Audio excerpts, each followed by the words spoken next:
teman di ruang diskusi untuk boleh silakan bertanya ya. Oke, saya persilakan. Oke, selamat sore. Menjelaskan. Oke, selamat sore menjelang malam kawan-kawan semua. Pada sore ini saya akan membahas satu topik ini, menjawab tuduhan dari apologet saudara kita Muslim yang seringkali mengatakan bahwa Yesus itu memberitakan kitab Injil atau Yesus menulis kitab Injil atau Yesus membawa kitab Injil. Bagaimana sebenarnya kita menjelaskan apa pemahaman saudara-saudara kita? Dan pada materi ini saya akan menjelaskan, nanti di penghujungnya bisa kita diskusi. Kalau ada yang menambahkan silakan, kalau ada yang bertanya juga silakan. Karena mereka katakan kitab Injil manakah yang dibawa atau ditulis diajarkan oleh Yesus? Apakah Injil Matius, Markus, Lukas, dan Yohanes atau yang mana?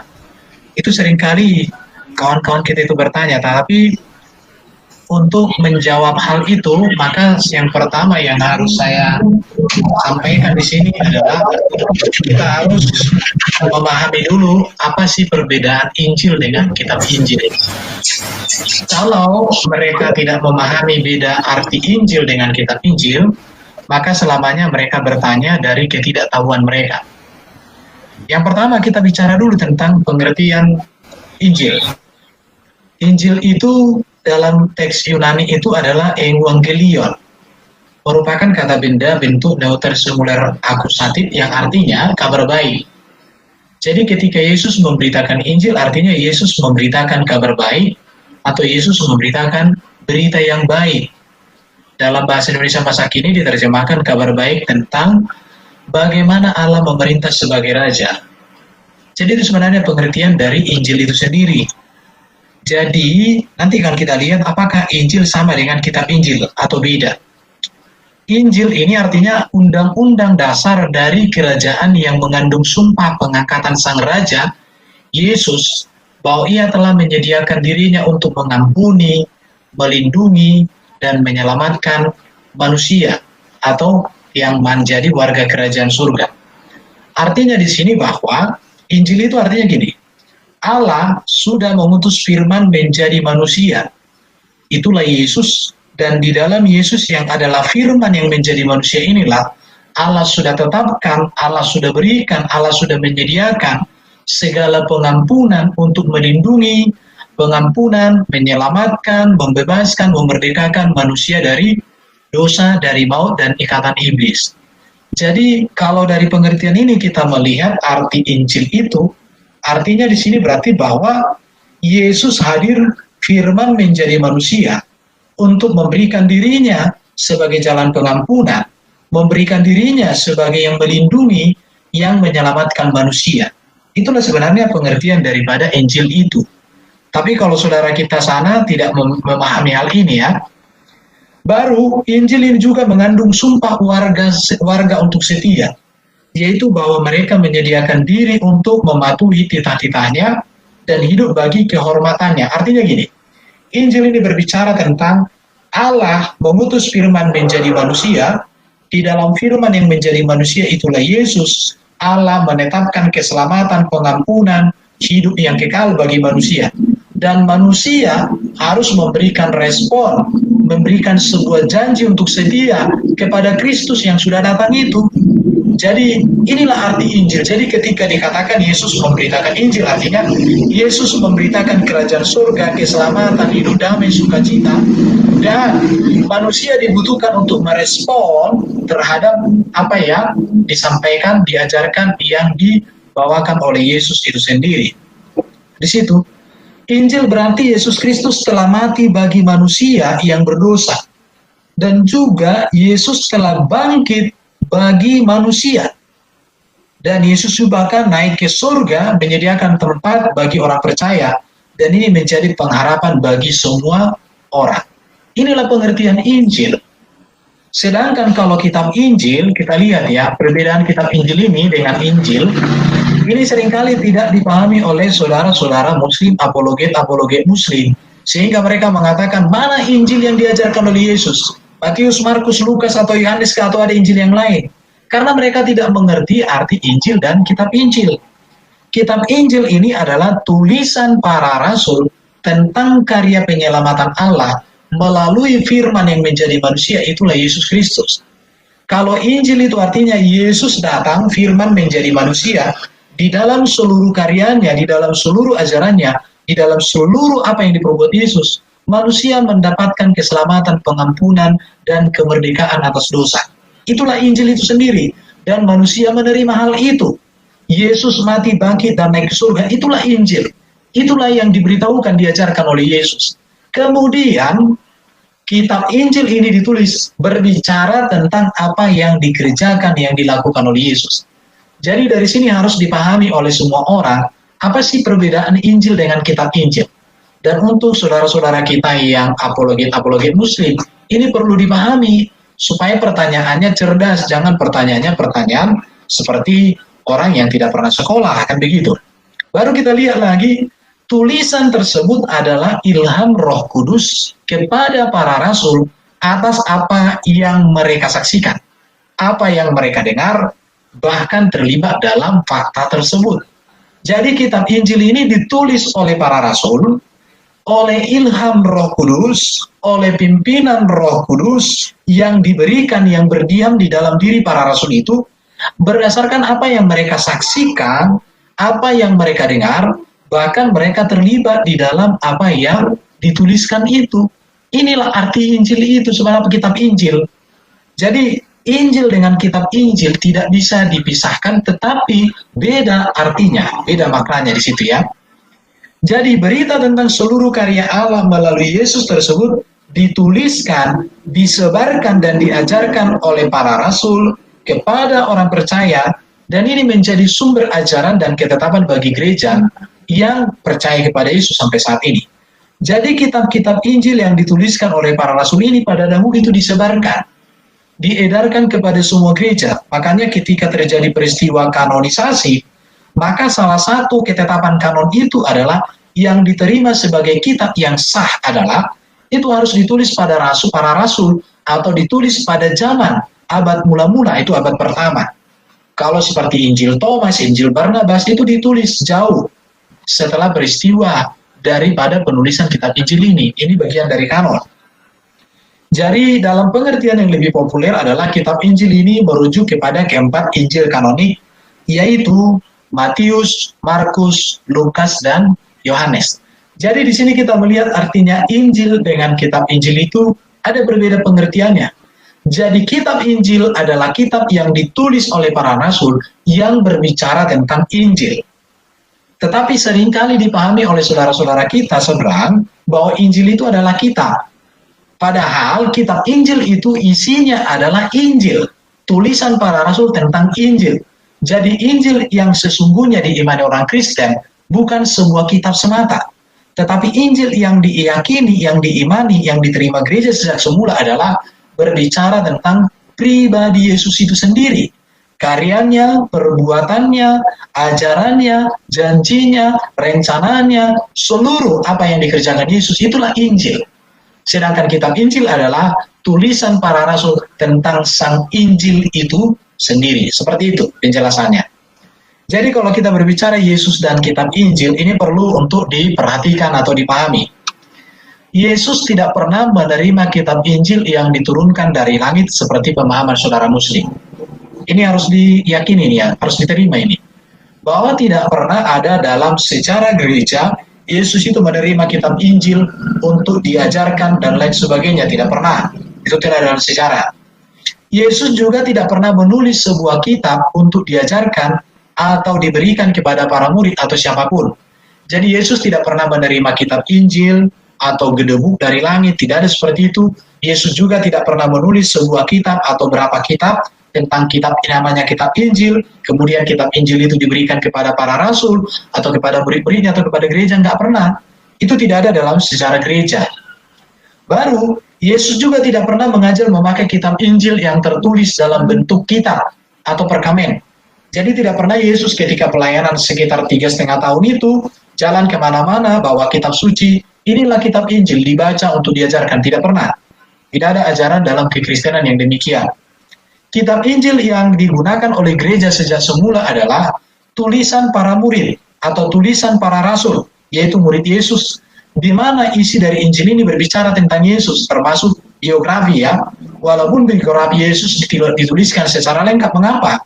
Karena tujuan penulisan itu sudah cukup lengkap untuk kita mengenal siapa Yesus. Karena dikatakan di dalam Yohanes pasal 20 dan 21, kalau semua tentang Yesus dituliskan, maka tidak ada buku atau dunia tidak sanggup menampung semua perkarya-karyanya. Tentang biografi, tentang karya, berbicara karya Yesus ini kan mujizat. Berapa banyak mujizat yang dikerjakan oleh Yesus, itu semua tidak ditulis. Tapi dituliskan di dalam Alkitab itu sudah cukup untuk membuktikan tentang keilahian, tentang ketuhanan, tentang kepenguasaan, tentang Yesus sebagai juru selamat, tentang Yesus sebagai Raja Damai. Baru kalau kita melihat lagi di dalam kitab Injil yang dituliskan oleh para rasul ini, di sini ada ajaran Yesus.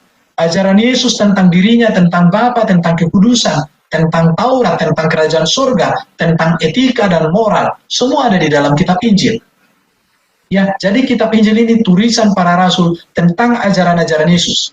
Baru di dalam kitab Injil ini juga ada janji-janji yang diberikan oleh Yesus.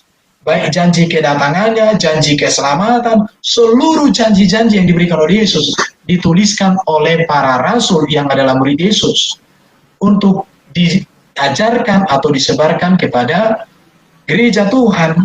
Bahkan di dalam Alkitab juga, di dalam kitab Injil ini dituliskan tentang teladan hidup Yesus. Bagaimana kehidupan Yesus yang benar, kehidupan Yesus yang sempurna, kehidupan Yesus yang ajaib dituliskan oleh para rasul itu. Jadi kembali saya perlu tegaskan, apa sih bedanya Injil dengan kitab Injil? Apa hubungannya? Supaya saudara-saudara kita yang non-Kristen itu jangan salah memahami kitab ini di situ ya. Dan ini perlu diketahui juga, kitab Injil ada setelah ditulis para rasulnya, yaitu murid-murid Yesus, setelah Yesus naik ke surga, yaitu pada kisaran tahun 50 sampai dengan tahun 90 Masehi. Jadi saya mau tunjukkan di sini. Tahun 4 sebelum Masehi, ada yang mengatakan 5 sebelum Masehi, sampai tahun 30 Masehi, ini berbicara tentang Yesus lahir, melayani, mengadakan mujizat, mengajar, berbuat ajaib, dan lain sebagainya. Seluruh ajaran Yesus, seluruh teladan Yesus, seluruh karya Yesus ada terjadi di dalam masa ini. Tahun 4 sebelum Masehi atau 5 sebelum Masehi, sampai tahun 30-an Masehi. Ini berbicara Yesus lahir dan melayani, dan kisaran tahun 30 Masehi ini berbicara tentang Yesus mati, bangkit, dimuliakan, dan naik ke surga dalam kemuliaan. Sedangkan tahun 30 sampai tahun 50 atau sekitar 20 tahun yang terjadi di gereja adalah bahwa ajaran-ajaran gereja pada saat itu disebut dengan tradisi lisan. Tradisi lisan gereja ini menjadi sumber pengajaran gereja pada waktu itu. Yang dimaksud dengan tradisi lisan adalah apa yang dilihat, apa yang didengar, apa yang dialami oleh para rasul tentang Yesus dan karyanya, itulah yang diberitakan di dalam tahun 30 sampai tahun 50-an Masehi. Yaitu tentang apa yang para rasul lihat dan ketahui tentang Yesus. Saya bacakan di dalam 1 Yohanes 1 ayat 1 sampai 4 dikatakan begini. Apa yang telah ada sejak semula, yang telah kami dengar, yang telah kami lihat dengan mata kami, yang telah kami saksikan, yang telah kami raba dengan tangan kami, tentang firman hidup, tentang Yesus Kristus. Itulah yang kami tuliskan kepada kamu. Artinya di sini bahwa tulisan para rasul tentang Yesus ini adalah berdasarkan apa yang mereka dengar, apa yang mereka lihat, apa yang mereka saksikan, apa yang mereka raba. Artinya mereka pernah hidup bersama dengan Yesus. Itulah yang diajarkan oleh para rasul, itulah yang dituliskan oleh para rasul, itulah yang diedarkan, disebarkan oleh para rasul, diceritakan oleh para rasul. Jadi tradisi lisan. Jadi Injil yang kita miliki ini adalah tulisan para rasul yang adalah saksi fakta, pelaku dalam sejarah, terlibat dalam sejarah itu. Tidak seperti kitab lain yang datang 500 tahun berikutnya ya. Kemudian pada tahun 50 sampai tahun 90-an Masehi, tradisi lisan masuk kepada tradisi tulisan.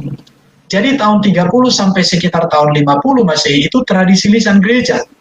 Gereja mengajar berdasarkan tradisi lisan, cerita, pengalaman, kebersamaan dengan Yesus diajarkan, diceritakan, diberitakan kepada semua orang. Tetapi setelah itu tahun 50 sampai tahun 90-an Masehi, tradisi lisan ini beralih menjadi tradisi tulisan. Artinya apa yang ditulis, apa yang terjadi di dalam dikerjakan Yesus menjadi tradisi lisan, kemudian itu dituliskan oleh para rasul. Para rasul menulis kisah tentang Yesus, termasuk kelahirannya, pengajarannya, karyanya, serta janji kedatangannya kembali. Tulisan para rasul inilah yang disebarkan kepada semua gereja di berbagai penjuru gereja yang ada pada waktu itu. Makanya syarat kanonisasi, ketika kanonisasi Alkitab, salah satu syarat yang diterima menjadi kitab itu adalah bahwa tulisan-tulisan itu sudah diakui oleh gereja secara am. Tulisan-tulisan itu telah diterima oleh gereja secara am. Semua gereja menerima. Kalau tidak diterima oleh gereja, maka itu tidak diterima sebagai kitab yang benar. Dan kitab Injil itu adalah tulisan para rasul yang berasal dari tradisi lisan, di mana tradisi lisan adalah cerita atau kebenaran, saksi, fakta, pengalaman bersama dengan Yesus selama kehidupan mereka. Sekarang bagaimana dengan respon kita terhadap saudara-saudara kita yang seringkali mengatakan bahwa Yesus membawa kitab Injil, Yesus menulis kitab Injil, atau kitab Injil itu palsu?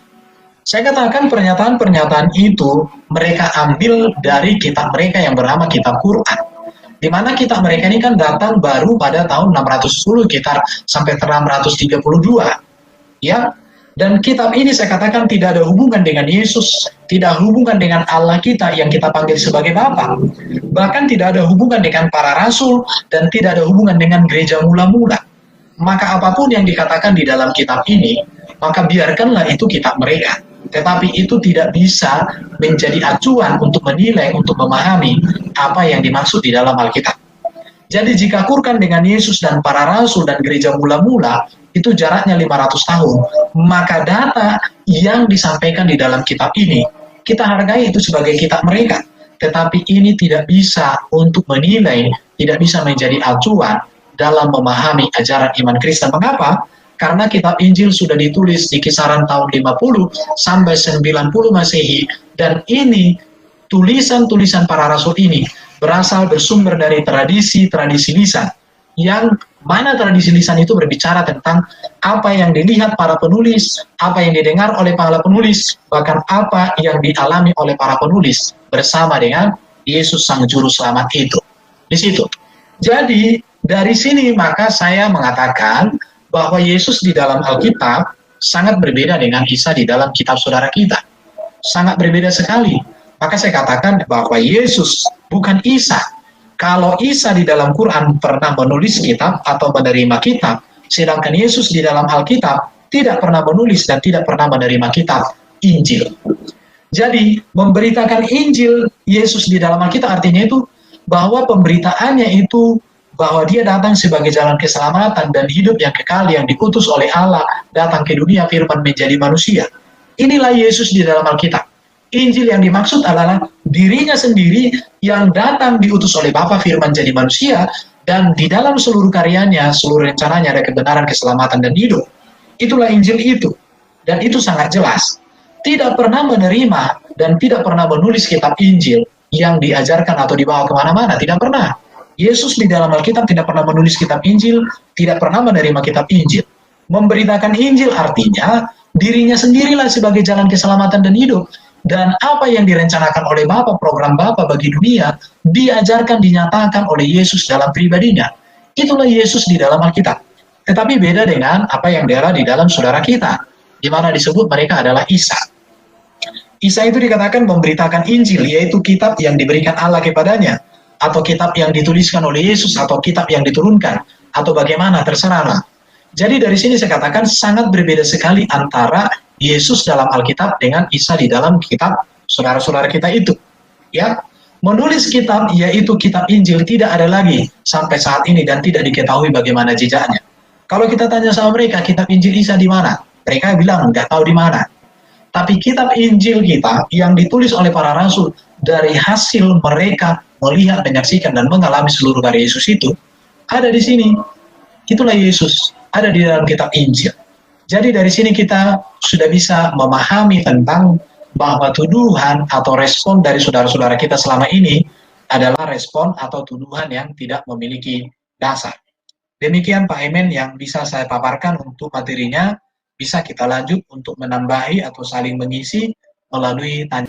Oke, sangat menarik ya teman-teman apa yang sudah dipaparkan oleh penyaji kita, saudara kita Pak Erben, yakni pemahaman tentang Injil yang dipahami ya oleh kita dengan yang dipahami oleh saudara-saudara kita yang ada di seberang sana ya, itu perlu kita luruskan, dan inilah ya kita meluruskan apa yang Bro Erben channel sudah coba sajikan kepada kita pada sore hari ini. Nah, saya akan memberikan kesempatan untuk kita berdiskusi ya. Saya sebenarnya sudah punya banyak pertanyaan juga ini, karena ini menarik ya untuk kita diskusikan. Tujuannya kenapa? Untuk menyatakan bahwa saudara-saudara kita di sana jangan terlalu banyak istilahnya dalam tanda kutip bermimpi ya untuk selalu menyamakan Yesus dengan Isa Al-Masih yang mereka yakini. Karena paradigma Yesus dengan Isa Al-Masih itu berbeda jauh. Dan kali ini kita akan membahas tentang satu bagian yang perbedaannya, yakni pemahaman tentang Injil. Ya, Pak Erben, saya masukkan teman-teman kita yang sudah hadir di sini. Di sini ada Pak Debata, kemudian ada Pak Jasman Borneo, dan yang lain nanti menyusul ya. Silakan Pak Debata untuk boleh berdiskusi dengan penyaji kita Pak Erben Channel terkait dengan topik ini ya. Silakan Pak Debata. Selamat sore teman-teman.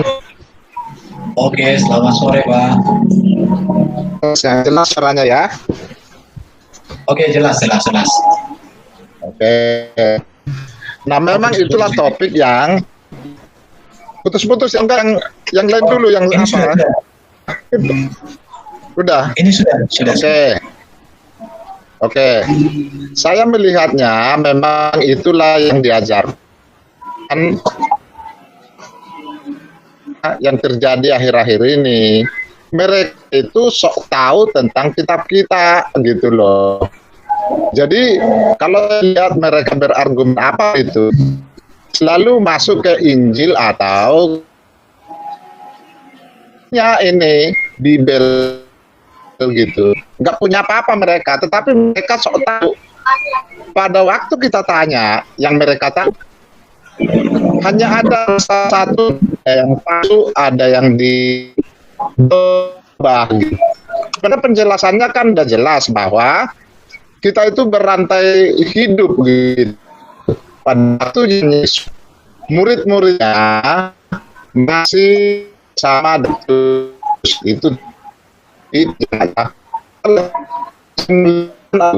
masih di waktu itu sendiri, masih di arti itu hidupnya orang itu ada sampai 70 tahun gitu. Peduli Anda yang hidup dalam waktu Yesus manusia, mereka menurut hal ini dengan manusia itu.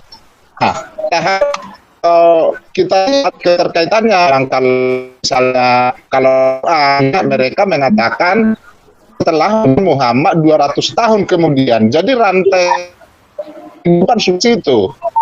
Kalau orang itu hidup 70 tahun, nggak ada hidup yang jelas. Ada koreksi ya, ada koreksi lagi di situ. Masalahnya mereka itu harus mengatakan bahwa itu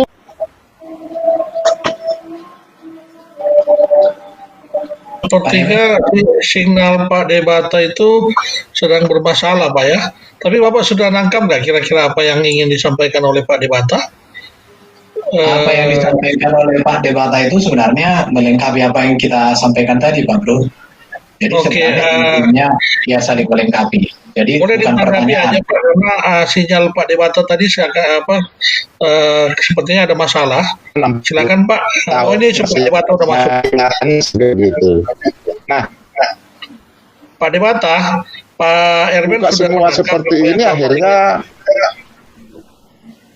terjadilah masalah perbedaan Artinya kita setelah lihat kebenaran di sini gitu. Maka dengan ajaran ini sangat jelas misalnya untuk itu ya. Kalau bapak saya, karena ibu saya meninggal sana ini, bapak saya udah umur 55 tahun.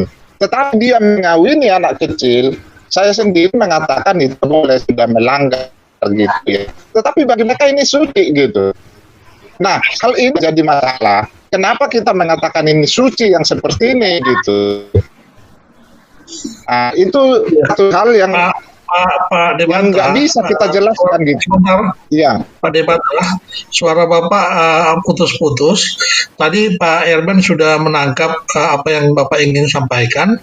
Atau Bapak bisa lebih persingkat karena suaranya itu sepertinya ada gangguan di dalam signal Bapak ya. Tolong dipersingkat supaya suaranya itu tidak mengganggu Pak Debata ya. Maaf ya. apa nanti dilanjut yang lainnya supaya bisa lebih jelas ya. Mungkin signal saya juga di sini hujan soalnya. Iya, betul. Oke, Pak Erben silakan menanggapi apa yang sudah disampaikan Pak Debata. Sebenarnya yang paling disampaikan oleh Pak Debata itu tidak ada pertanyaan, tapi pernyataan yang menguatkan apa yang sudah saya sampaikan terdahulu di situ. Jadi bukan membutuhkan jawaban Bapak itu, tapi memang apa yang disampaikan Bapak itu untuk saling melengkapi bersama dengan apa yang sudah saya paparkan tadi. Jadi melengkapi aja Pak. Oke. Mungkin ada kayak yang lain aja, artinya kalau ada pertanyaan kita jawab bersama-sama. Tapi kalau ada masukan silakan disampaikan. Oke, Pak Debata, maksud Bapak seperti itu ya, untuk menguatkan apa yang Pak Erben sudah sampaikan, Pak ya? Iya. Benar. Oke. Memperkuat sih. Iya, oke. Melengkapi. Saya mau kasih kesempatan yang berikutnya karena signal Bapak ini ada bermasalah dengan cuaca mungkin. Oke ya, saya pindahin Bapak ke ini ya, ke backstage ya. Terima kasih Pak Jasman Borneo. Saya persilakan Bapak untuk boleh bertanya kepada Pak Erben, narasumber kita malam hari ini. Silakan Pak Jasman Borneo dari Kalimantan. Ya, shalom. Selamat malam. Kalau di Borneo sudah malam nih. Iya, oke Pak. Selamat sore bagian barat. Oke Pak, selamat sore Pak. Mantap baru Pak Erben. Iya, ya walaupun terlambat tetapi kan ya masih sempat mengucapkan. Yang penting ampaunya aja dikirim, jangan lupa. Iya. Mantap Pak. Pak Erben mantap. Ya. Ya kalau baru saya buka karena baru mulai juga ya. Pak Erben sudah makasih Pak Erben ya. Saya baru dengar ini bahwa tahun 50 sampai 90 itu apa yang didengar mereka itu apa yang dilihat dan dialami dan dituliskan pada masa itu Pak ya. Iya betul. Iya, lalu kemudian kita kaitkan dengan kitab yang terakhir itu bahwa tidak ada hubungannya sama sekali kan begitu. Cuma mungkin memang mereka mengkait-kaitkan supaya ada supaya mereka merasa dibenarkan karena kata Yesus itu kan sebelum naik ke surga bahwa setelah ini tidak ada lagi nabi-nabi selain dia kan. Kalau itu palsu, maka pertanyaannya Pak Erben begini Pak. Diskusi atau debat itu apakah perlu ada di apologet kita gini sekarang ini? Kalau diskusi dengan debat itu perlu dalam rangka untuk menjelaskan iman kita. Karena begini Pak, kalau kita tidak mau berdebat seolah-olah kita tidak berani atau kita tidak pede dengan kebenaran kita. Jadi dalam diskusi dan berdebat itu kita menjelaskan iman kita, bukan menyerang iman orang lain. Karena dengan menjelaskan iman kita secara tidak langsung itu sudah menjadi sudah menjadi serangan. Jadi jawaban itulah serangan kita di situ. Kalau kita mau bertanya sama mereka kan rata-rata mereka kan nggak berani untuk bahas kitabnya dengan kita. Di situ Pak. Iya karena iya. Oke Pak. Ya, karena saya lihat Pak Erben selama corona ini kan makin debat ini. Termasuk sang debaters yang selalu menjelaskan secara ini bahwa beginilah kitab kami. Tetapi kadang-kadang ya memang di dalam perdebatan itu kan tidak ada yang menang, tidak ada yang kalah. Tetapi saya melihatnya kok kadang-kadang nggak bisa ketemu gitu loh, nggak bisa ketemu dalam artian karena apa ya? Karena memang kan kalau menurut menurut firman itu kan tidak perlu lagi dibahas karena sudah selesai. Kita kadang-kadang melihat saudara-saudara kita dari seberang itu ya selalu mengambil ya bagaimana merekonstruksi dari kitab kita seolah-olah ya sampai dia katakan palsu, apalah ya seperti Pak Erben bilang tadi itu. Kok di mana palsunya gitu loh. Maka kadang-kadang kami pendengar ini Pak Erben harus mendengarkan secara memahaminya secara kaum awam bahwa kok kitab terdahulu dianggap palsu. Mungkin sebagai Pak Erben juga dengan pendebat-debat yang lain bisa bagaimana merekonstruksi cara-cara pendebat ini supaya betul-betul gitu loh. Ya kalau memang benar Alkitab kita itu ya dikatakanlah benar kan begitu.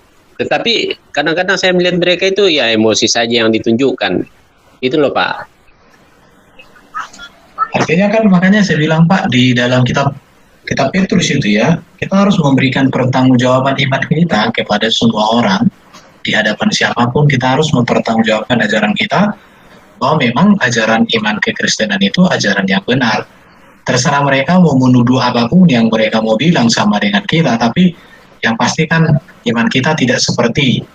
Jadi dengan kita menjelaskan keimanan kita, orang-orang tertentu yang tidak memahami akhirnya jadi memahami di situ. Itu aja Pak. Jadi bisa aja itu kita berdiskusi. 1 Petrus 3:15. Tetapi kuduskanlah Kristus di dalam hatimu sebagai Tuhan, dan siap sedialah pada segala waktu untuk memberi pertanggungan jawab kepada tiap-tiap orang yang meminta pertanggungjawaban dari kamu tentang pengharapan yang ada padamu, tetapi haruslah dengan lemah lembut dan hormat. Jadi boleh Pak, kita harus mempertanggungjawabkan, tapi dengan lemah lembut. Kalau mereka kan suka menista kita, ya kita nggak usah menista balik. Tapi sesekali bertanya boleh, tapi pertanyaannya itu harus menusuk sampai ke jantungnya gitu. Seperti itu Pak. Mantap. Ya, mantap Pak Erben. Makasih Pak Erben infonya tadi itu bahwa baru saya mendengarkan karena sering dikatakan apologet kita Kristen bahwa kanonisasi kitab kita itu kan tahun 200 ya, tahun 250 baru selesai ya. Gitu ya. Pokoknya abad kedua Pak sudah mulai ada kanonisasi, kan ada beberapa tahapan itu di situ. Tetapi kanonisasi Alkitab bukan menulis Alkitab ya. Tapi untuk melihat kitab mana lah, karena waktu itu kan banyak kitab-kitab yang bermunculan. Jadi diambillah beberapa keputusan yang pertama ditulis oleh para rasul, ditulis di daerah peristiwa di mana Yesus hadir, ditulis di situ ya. Baru harus sudah diakui oleh gereja, menggunakan bahasa yang diterima pada waktu itu. Jadi kalau dikatakan ini kriteria kanonisasi ini sudah lengkap untuk menjawab semuanya. Mengapa kitab-kitab Injil yang lain itu ditolak? Ya karena tidak memenuhi kriteria dari Alkitab yang sudah dibahas atau sudah ditetapkan oleh bapak-bapak gereja. Jadi yang perlu ditekankan juga di sini, tidak ada dalam sejarah gereja, dalam tulisan bapak-bapak gereja di dunia manapun entah di antah berantah, yang mengatakan bahwa Yesus itu pernah mengajar memakai kitab Injil atau menuliskan kitab Injil atau menerima kitab Injil yang gedebuk jatuh dari langit baru diajarkan oleh Yesus. Enggak pernah. Karena kitab Injil itu kan ditulis itu tahun 50 sampai 90-an, berasal dari tradisi lisan. Tradisi lisan itu berbicara tentang saksi mata, fakta dan pengalaman bersama Yesus di situ. Dan tujuan penulisan kitab Injil adalah bagaimana kesaksian ini semakin cepat menyebar. Karena Yesus katakan kan, beritakan Injil ke seluruh dunia. Jadi supaya Injil itu cepat nyebar, ya makin ditulislah. Di situ ditulis. Dan sampai hari ini ya kita diselamatkan, menerima keselamatan karena Injil yang luar biasa yang dituliskan oleh para rasul itu. Seperti itu, Bapak. Iya, betul tuh Pak Erben. Artinya ya sejarah-sejarah ini, fakta-fakta inilah yang harus terus digaungkan ya kan. Tidak hanya membaca ayat bahwa ayatnya di sini dihafal dan di ini, tetapi rujukannya tahun-tahun sekian itu. Makasih Pak Erben infonya ya. Saya sangat juga ya kita dapat info seperti begini kan, artinya ya kita semakin, kalau ada pertanyaan juga ya bisalah sedikit-sedikit menjelaskan. Oke Pak, sama-sama Pak, sama-sama. Iya, Pak Emen, makasih Pak Emen. Oke, terima kasih Pak Jakman dari Borneo, Kalimantan untuk diskusi pendapat dan pertanyaan serta pemaparannya dari Pak Erben tadi ya. Iya, makasih. Untuk selanjutnya nanti Bapak terus bersama dengan Rumah Pelajar Kristen ya untuk kita belajar bersama di sini Pak ya. Ya, hampir Pak Emen, hampir tiap malam. Tadi malam juga di channel Mazmur, sebelumnya channel Piong 77 sampai jam 1 Pak, setengah 1 diskusinya. Mantap. Iya, kemarin juga kita ada tentang yang Fatima Sagdia dan siapa namanya Zulkifli Abbas ya, kita buat review juga tadi malam juga. Oke, Pak Jasman ya. Oke, makasih Pak. Salam Pak Emen, Pak Erben ya. Salam. Oke, berikutnya saya berikan kesempatan kepada Pak Ahmad ya. Pak Ahmad untuk memberikan pertanyaan atau masukan terkait dengan tema kita pada malam hari ini. Saya serahkan Pak Ahmad untuk langsung bertanya kepada Pak Erben. Shalom, Mas Erben. Oke. Amen. Suaranya kecil Bapak. Shalom. Oke, shalom, Tuhan berkati. Baik. Shalom, digedein lagi Pak suaranya Pak. Shalom Mas. Oke, udah kedengaran jelas. Silakan. Baik. Saya ada dua hal yang saya sampaikan, Mas Erben. Satu pernyataan dan satu pertanyaan ya. Pernyataan dulu ya Pak. Oke, monggo Pak. Terima kasih tadi sudah dipaparkan dengan sangat jelas sekali ya kitab Injil dan Injil itu sendiri yang di dalam Yohanes 3:16 sama Yohanes 14 ayat 6. Yang kedua adalah kembali lagi Pak Erben bahwa saya senang sih semua apologet Kristen ketika diskusi dan berdebat dengan saudara-saudara kita umat Muslim. Tapi kalau saya lihat di setiap channel, baik di channel mereka maupun di channelnya kita, justru yang timbul adalah penghujatan terhadap Yesus, Pak Erben. Artinya adalah bahwa Yesus itu bukan Tuhan, hanya Nabi. Ya, jadi mereka tidak respect dengan nama Yesus itu sendiri yang adalah Tuhan dan Allah kita yang hidup. Nah, yang saya tangkap, Pak Erben, dari pihak kita kekristenan itu terlalu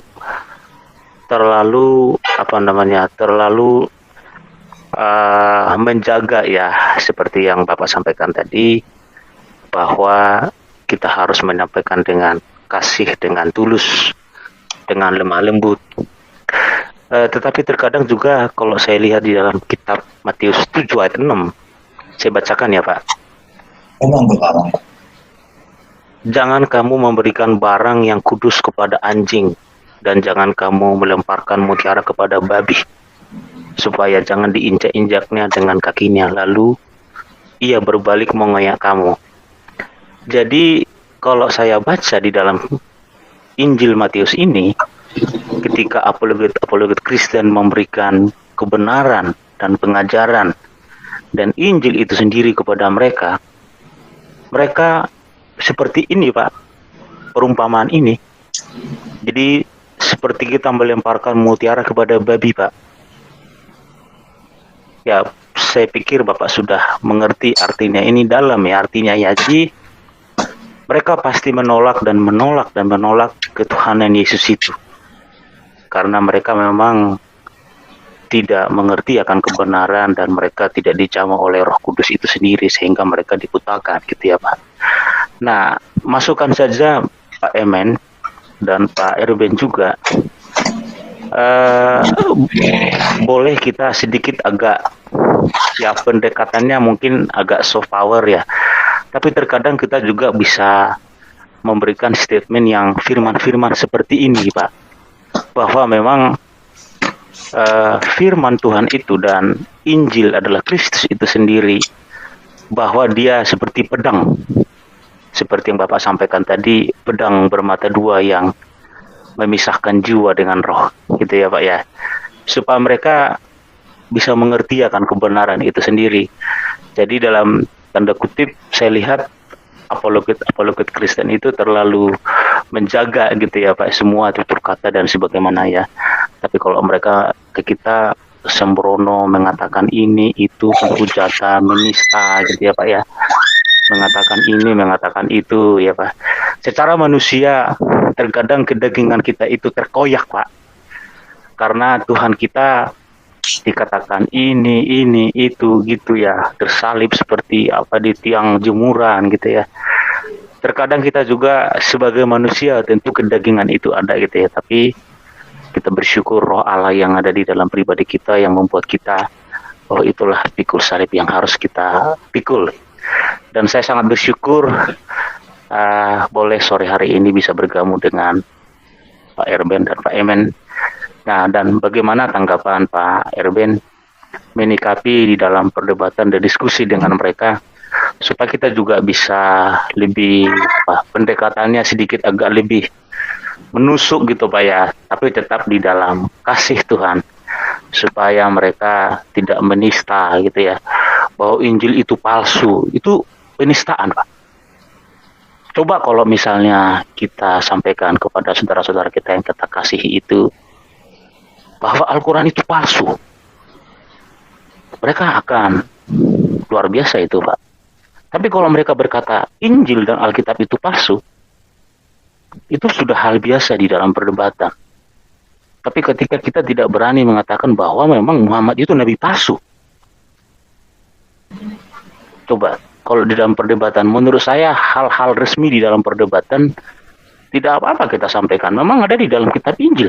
Yesus berkata, setelah aku akan banyak nabi-nabi palsu, termasuk Muhammad. Jadi menurut saya tidak salah kita mengatakan bahwa Muhammad itu nabi palsu menurut Alkitab. Menurut Alkitab ya. Nah, sama seperti mereka juga, bahwa mengatakan Yesus itu bukan Tuhan, bukan Allah. Nah, itu yang barangkali masukan buat Pak Erben supaya kita tidak terlalu lembut ya. Jadi seperti dalam kitab Matius 7 ayat 6 ini, bahwa kita sama seperti melemparkan mutiara kepada babi. Itu menurut saya yang harus kita apologet Kristen supaya sedikit lebih berani tetapi di dalam kasih Tuhan, berani tapi memberitakan kebenaran.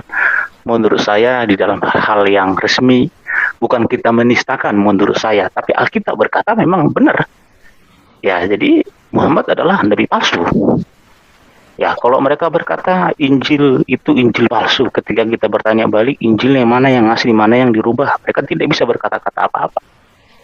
Nah, hal seperti ini bagaimana respon dari Pak Erben supaya mereka bisa menerima kebenaran dan apologet Kristen lebih berani di dalam perdebatan, tapi di dalam kasih Tuhan, bahwa memang yang kita sampaikan adalah benar.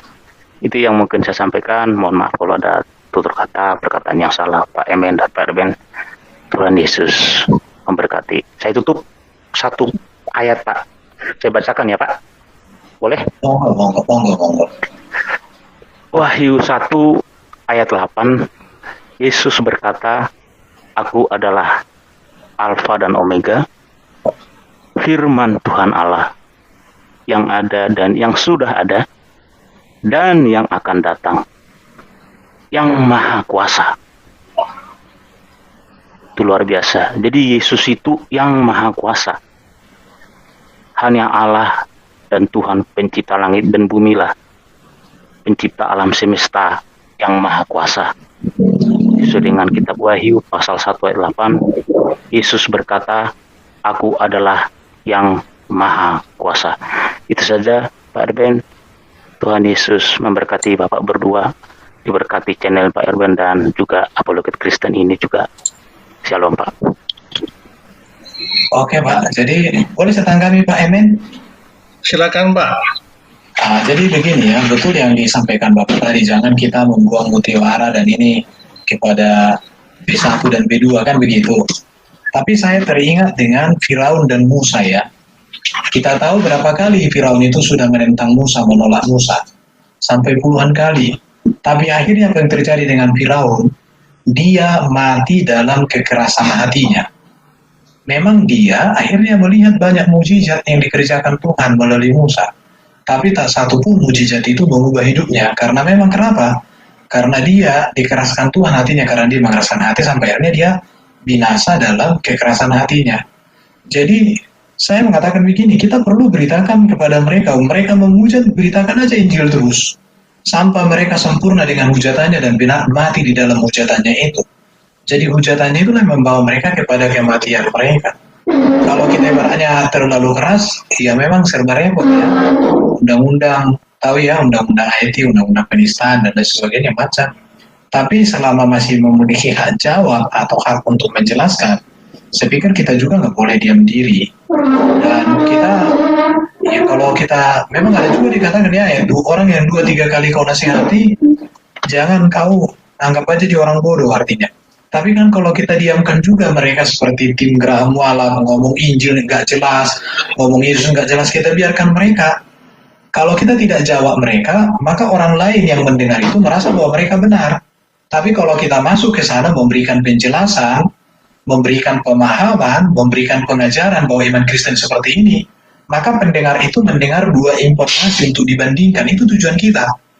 Jadi kalau mau mereka memang ya mungkin sudah dikeraskan Tuhan hati mereka untuk binasa seperti Firaun. Tapi yang mendengarkan mereka, jangan sampai ikut seperti mereka. Jadi tujuan kita bukan mereka lagi. Apalagi kalau para mantan-mantan Kristen itu, ya kan? Karena mereka nggak pernah jadi murid Kristus, hanya beragama Kristen, ya kayak gitu. Jadi artinya, kalaupun kita masuk ke channel-channelnya kawan-kawan kita itu, tujuan kita supaya pendengar itu memiliki telinga untuk menyaring informasi dari kedua belah pihak. Karena tidak semua pendengar itu alergi dengan Injil. Ada juga mereka yang penasaran, apa sih yang diomongin? Apalagi kan seperti Graham Wallace itu, 21 channel itu. Ya kesempatan kita banyak ngomong di sana. Jadi sekarang nggak perlu kita pergi ke jalanan ke rumah orang beritakan Injil. Injil itu datang melalui media sosial pada rumah mereka. Itu aja sih kalau aku Pak. Seperti itu. Bagaimana menurut Pak Emen ini? Terakhir Pak Erben boleh saya terakhir Pak, saya tambahkan boleh Pak. Saya tambahkan dikit boleh Pak terakhir Pak. Iya. Monggo. Oke Pak Ahmad. Pak Emen dan Pak Erben, kalau saya melihat penistaan terhadap Yesus oleh saudara Nandar ya Pak, saya sebagai anak muda, saya sakit hati sebagai anak muda ya, sebagai daging. Yesus dikatakan menikah punya anak. Bapak berdua yang saya kasih, Bapak bisa bayangkan Tuhan kita disebut menikah. Dan itu terang-terangan di media sosial Pak. Di Facebooknya juga. Bukan Isa Yesus Pak yang kita sembah itu. Menurut saya sebagai umat Kristen yang takut akan Tuhan, kalau bukan karena Tuhan Yesus sudah menebus kita dengan darahnya, kita sebagai manusia tentu sangat kecewa dan tidak bisa diterima dengan akal sehat. Tapi kita bersyukur ada roh Allah di dalam pribadi kita untuk tetap mengasihi mereka Pak. Tetapi secara kedagingan, kalau didengar oleh anak-anak kita dan cucu-cucu kita Yesus menikah, itu penistaan yang luar biasa. Itu tidak bisa diterima dan ini berulang kali. Mulai dari bulan Agustus saya kalau tidak salah sampai bulan Desember 3-4 bulan itu tahun 2020 itu dibahas terus. Dan saya bersyukur juga buat saudara-saudara termasuk channel-channel Kristen juga Pak Emen dan juga Pak Erben mengkantor ini dengan sangat baik sekali. tapi mereka terus menistakan Yesus itu adalah bukan Tuhan dan dia menikah gitu. Dan itu yang saya maksudkan, kita keras kepada mereka tetapi kita mengasihi. Keras bukan berarti kita tidak mengasihi. Oleh sebab itu yang mungkin saya tambahkan, dan saya setuju dengan Pak Erben dan Pak Eben yang disampaikan pada sore malam hari ini. Tapi itulah pikul memang harus kita emban dan kita pikul di Indonesia ini, bahwa kita umat minoritas tapi kita bersyukur kepada Tuhan, kita tetap kuat di dalam Tuhan. Itu saja yang saya sampaikan Pak Erben, bahwa memang orang-orang yang murtad dari Yesus itu luar biasa penistaan terhadap kekristenan, termasuk Yahya Holone, termasuk Kainama, termasuk Stephen dan siapa lagi, Agustan dan siapa lagi, segala macam itu luar biasa. Dan setiap ceramah-ceramahnya Pak Erben, Pak Emen, dan hanya Yesus saja yang dibahas dan diolok-olok dan dinistakan setiap khotbah-khotbahnya itu. Jadi saya terkadang kalau saya ada waktu masuk ke channel mereka, Yesus lagi yang itu yang mungkin saya sampaikan. Tapi seperti Pak Erben sampaikan tadi, bahwa memang mereka sudah ditakdirkan memang akan mati dan binasa. Kekerasan hati mereka di dalam kebenaran seperti Firaun itu mungkin yang dibekukan hati nuraninya sehingga mereka tetap dengan kebenaran itu sendiri, dan oleh Injil yang menyelamatkan jiwa mereka. Itu saja yang sampaikan. Terima kasih buat Pak Erben, Pak Emen. Tuhan Yesus memberkati kita semua. Oke, Shalom. Terima kasih, Pak. Oke, terima kasih Pak Ahmad ya. Itulah makanya kita ada di sini di channel-channel Apologet Kristen untuk meluruskan semua apa yang telah dikerjakan atau apa yang telah diperbuat oleh mereka ya, para hujater-hujater atau para penghujat kekristenan, sehingga kita berkewajiban ya teman-teman semua, dukung terus Apologet Kristen untuk menyuarakan hal-hal yang mana bisa meluruskan hal-hal tersebut ya teman-teman. Oke, terima kasih kepada Pak Ahmad tadi ya. Sudah lama juga Pak Ahmad gak masuk ke sini ya, ke ruang Apologet Kristen, dan sekarang beliau kembali masuk. Terima kasih Pak Ahmad. Saya lanjut lagi Pak ya. Masih banyak di belakang Pak Nasa, silakan. Tapi ada di belakang Pak Nasa masih ada beberapa orang, saya masukkan dulu. Silakan Pak Nasa. Oke, selamat sore menjelang malam di WIB. Ya, selamat malam ya di bagian tengah. Terus kalau di Aussie mungkin sudah malam sekali ya. Oke, terima kasih untuk pembahasan topik malam hari ini. Topiknya tentang apa? Yesus menginjil ya. Ya, tadi saya sangat dengan apa yang Pak Eben ya. Kalau saya salah sebut, mohon dimaafkan ya. Gak usah pakai sapi mahal Pak. Sebelumnya sudah dimaafkan Pak Nasa. Jadi Yesus ini ya, memang Yesus di dalam Alkitab dengan Isa Al-Masih sebenarnya nggak sama ya kan. Nah tadi Pak Eben ya disampaikan bahwa Yesus tidak terima Injil dan tidak terima kitab Injil. Nah, karena Injil itu adalah Yesus sendiri ya. Jadi Yesus itu Injil ya, kabar gembira, berita sukacita ya buat dunia inilah, buat setiap orang yang berdosa. Kemudian kalau Isa Al-Masih di kitab sebelah yaitu berbeda. Kita lihat praktis ya. Memang ada ciri-ciri yang disampaikan itu mirip. Tapi praktis ya terbatas ya. Dia punya power, kekuasaan sangat terbatas. Nah, jadi kalau Isa Al-Masih disamakan dengan Yesus, praktis berbeda, ya kan? Nah, jadi ya bagi pihak mereka ya berusaha menyamakan, ya. Memang dari mereka sejak awal boleh dikatakan Ya, saya nggak tahu gimana ceritanya. Yang lebih duluan justru Alkitab ya. Pada tahun ke-600 ya, yang sebenarnya baru ada. Nah, kalau nggak salah tahun 400 itu Alkitab sudah jadi. Praktis pada tahun 600 ya sebenarnya mereka boleh katakan membaca Alkitab seperti yang kita bawakan. Nah, hanya saja kok bisa ya 600 tahun, tapi mereka bisa katakan bahwa Yesus itu tidak disalib, ya. Yesus itu digantikan. Yang mana fakta-faktanya juga tidak ada gitu loh, ya kan? Ya harus diakui lah dari sisi mereka memang dasarnya begitu, ya. Makanya tidak heran sampai saat ini pun pemaparan mereka seperti itu. Ya, ketika kalau kita tanya balik pada mereka, pasti mereka tidak akan jawab. Nah, ini mungkin salah satu kita boleh simpulkan sementara bahwa memang yang mereka pegang itu sebenarnya tidak berdaya, ya kan? Kalau mereka tanyakan apa saja ke kita, sudah pasti kita jawab. Boleh katakan tidak ada hal yang kita tutup-tutupin. Ya, dari saya sementara itu Pak Eben, ya, kalau ada hal yang kurang betul mohon dikoreksi. Terima kasih.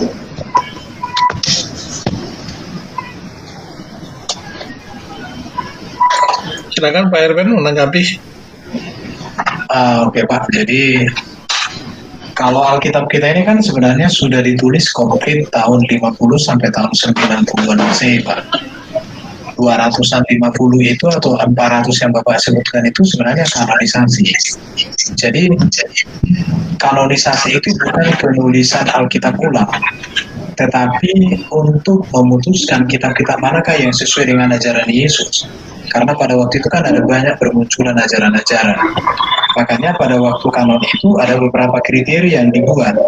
Apakah tulisan-tulisan itu diterima oleh gereja secara menyeluruh, yaitu dibaca dalam kebaktian-kebaktian seluruh gereja. Jadi kitab-kitab yang kita terima ini pada abad pertama tahun 50 sampai 90 itu sudah diterima oleh semua gereja, makanya jadi diterima di kanon. Baru apakah isi dari tulisan-tulisan itu sesuai dengan pengajaran gereja yang berasal dari pengajaran lisan para rasul. Jadi cerita yang tertulis di dalam Alkitab secara tulisan harus sama dengan tradisi lisan. Karena tradisi tulisan ini berasal dari tradisi lisan. Kalau sejalan diterima. Baru apakah tulisan itu pada zamannya zaman para rasul. Contoh seperti Injil Barnabas. Itu kan ditulis tahun 1700-an. Ya ditolak lah, baru Injil ini diterima. Ditolak? Kenapa? Karena ditulis tahun 100-an sekian, atau sudah jauh sekali dari yang tertulis di sini. Jadi kanonisasi Alkitab bukan penulisan ulang Alkitab, tetapi menentukan kitab-kitab mana yang sesuai dengan ajaran Yesus atau yang sesuai dengan ajaran rasuli atau tradisi lisan gereja. Seperti itu Pak. Dan bapak-bapak gereja itu sangat teliti untuk pembahasan itu. Iya. Oke, kemudian di sisi lain yang seberang selalu memakai kitab Barnabas ya. Padahal kan kitab Barnabas kita tidak anggap sebagai kitab. Nah, seperti tadi Pak Eben sampaikan ya, bahwa rentang waktunya berbeda sehingga tidak termasuk dalam kanon Alkitab ya.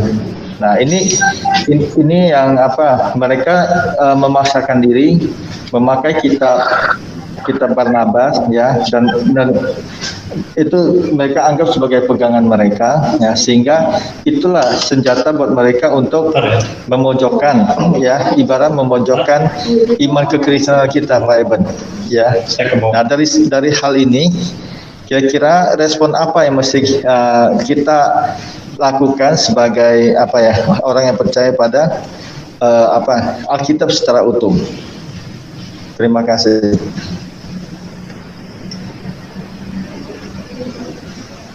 Halo. Oke ya Pak Nasah, kita lanjut ke beberapa penanya yang lain Pak ya. Oke, saya pindahin Bapak dulu ya ke backstage ya. Oke, di sini ada Pak Amin, Pak Ketua, ini Pak Ardi yang duluan masuk tadi, tapi entah kenapa Bapak yang muncul duluan di situ, tadi ada salah pencet ya. Pak Amin, Pak Ketua, saya berikan kesempatan kepada Pak Ardi dulu ya. Pak Ardi, silakan Pak Ya, untuk. Pak Amin itu belakangan itu Iya, banyak makan dia itu. Pak Ardi duluan untuk bertanya, silakan Pak. Halo, selamat malam Pak Erben. Selamat malam, shalom. Kayaknya orang Batak juga ini saya. Betul Iya, kan orang Batak? Batak Tulen. Oh iya, sama lah kita Batak Tulen. Bagus sekali pemaparannya. Saya itu panggil apa ini? Lai, abang, tulang, opung, abang boru. Bro aja, bro. Oh bro itu Ada. bahasa kami di sini. Ya udah lah, itu bersamanya itu. Oh gitu ya. Itu pemahamannya bagus, maksudnya itu penjelasannya sangat mudah dimengerti gitu loh. Tapi sayang mereka itu nggak akan bisa mengerti gitu loh. Pertanyaan saya itu begini sebenarnya. Pertanyaan yang sering diungkapkan oleh Muslim itu sebenarnya kepada bronya itu apa? Itu dulu yang pertama. Apa? Yang sering ya. Pertanyaan yang pertama apa tadi? Enggak, pertanyaan yang sering sekali ditanyakan oleh Muslim, yang berulang-ulang kali itu yang ditanyakan oleh Islam ke bro itu apa tentang iman kita? Banyak sekali Pak, karena aku kan udah sering juga aku masuk ke mereka. Paling kayak Tuhan Yesus, Alkitab palsu. Itu aja yang dua itu paling utama sering mereka tanyakan. Tapi ya kita jelaskan, kalau mereka tak mengerti ya urusan mereka itu. Nanti kita udah jelaskan. Yang kedua itu aja, yang keilahian Yesus, ketuhanan Yesus, baru ke Alkitab. Nah itu. Oh, terus yang Alkitab kita itu, yang maksudnya itu menurut, karena gini ya, saya itu yakin bahwa kita masih standar masih manusia lah, dalam arti gini, ada nggak yang sulit nggak untuk dijelaskan ke Muslim dari Alkitab kita gitu loh? Sejauh saya belajar dan sejauh saya berapologet, nggak ada Pak. Kecuali kalau mereka yang nggak memahami penjelasan kita. Tapi kalau bagi saya nggak ada masalah. Nggak ada. Contoh kayak beberapa hari lalu saya masuk ke Muslim. Mau topik apa katanya? Terserah kalian mau topik apa. Karena kalau topik Quran kan mereka udah pasti nolak.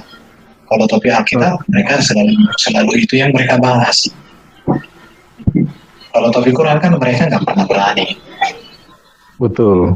Tapi kalau saya secara pribadi, tidak ada yang tidak bisa kita jelaskan.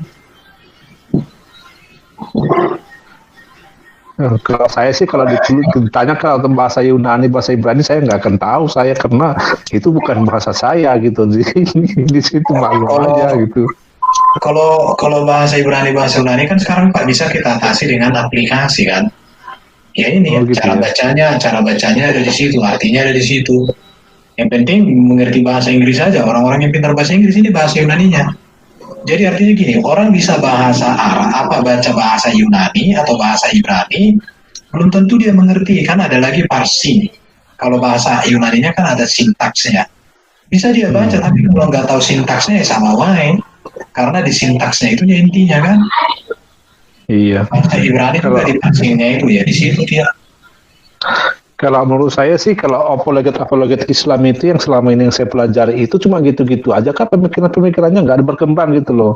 Maksudnya itu pemikiran mereka itu yang satu sudah ditanyakan yang apologet yang sana, terus ditanyakan yang lain gitu, itu aja terus gitu loh, tidak akan berkembang gitu loh. Jadi kalau menurut saya itu seperti yang dibilang Pak Ahmad tadi itu kayaknya terlalu buang-buang energi ya gitu. Tapi kalau saya cari pribadi ya bro ya, saya itu tidak akan membuang waktu saya, mutiara saya kepada orang lain. Saya itu akan mendekati orang lain gitu loh. Jadi komunikasi saya itu apa yang bisa saya lakukan untuk dia, maksudnya buka komunikasi untuk dia. Karena begini, karena di dunia internet itu adalah di dunia memegang egonya masing-masing. Memang itu saya yakin dan percaya itu YouTube ini adalah rencana Tuhan untuk memberitakan Injil seluruh dunia. Saya yakin itu. karena Tuhan bekerja dalam dunia teknologi juga. Tetapi orang Islam ini, orang yang menutup kebenarannya ini, mereka itu kadang-kadang itu tidak akan mau mengakui bahwa mereka itu sebenarnya mencari kebenaran atau pembenaran gitu loh. Jadi mereka itu kebanyakan mereka itu mencari pembenaran gitu atau mencari kesalahan, bukan mencari kebenaran gitu loh. Jadi mereka itu egonya itu yang masing-masingnya apa yang mereka pegang. Tidak akan mau mereka itu mengakui bahwa oke, saya itu salah. Mungkin saya itu setelah menyembah Tuhan yang salah. Tidak akan susah lah untuk orang Indonesia, karena PKW-nya kita orang Indonesia itu susah sekali. Tapi kecuali orang Barat ya, orang Barat itu gampang itu, I'm sorry, I just make mistake, that's it. Itu orang Barat. Kalau orang Indonesia enggak, emangnya. Jadi egonya itu masih dipegang gitu loh. Jadi kalau bagi saya gitu loh. Tapi kalau Lai itu saya tuh melihat itu Lai itu orangnya itu humble untuk memberitakan gitu loh. Jadi itu saya itu melihat kualitasnya Bapak itu sangat bagus untuk apa. Saya nggak kenal Pak Erben ini siapa, tapi dari kemarin saya tuh melihat Pak Erben ini sebenarnya itu punya apologet, punya karisma khusus untuk menjelaskan iman kita kepada mereka. Sangat luar biasa Pak. Jadi jadi saya angkat jempol, kalau ada 10 jempol saya itu saya kasih angkat jempol 10. Tapi cuma 2 saya kasih 2 aja. Terima kasih, aduh. Tapi begini Pak, artinya gini, saya udah sampaikan tadi, kalaupun kita masuk ke channel mereka, tujuan kita bukan merekanya, tapi kan pendengar mereka kan ada ratusan bahkan ribuan ya. Jadi supaya para pendengar mereka itu bisa mempertimbangkan informasi. Karena bagi saya gini, apologi 3 bagi saya ini Pak, ini yang saya kembangkan, bukan menyerang iman mereka, tetapi membukakan informasi tentang iman Kristen yang sesungguhnya dengan data-data Alkitab yang bisa dipertanggungjawabkan secara eksegetis kepada mereka.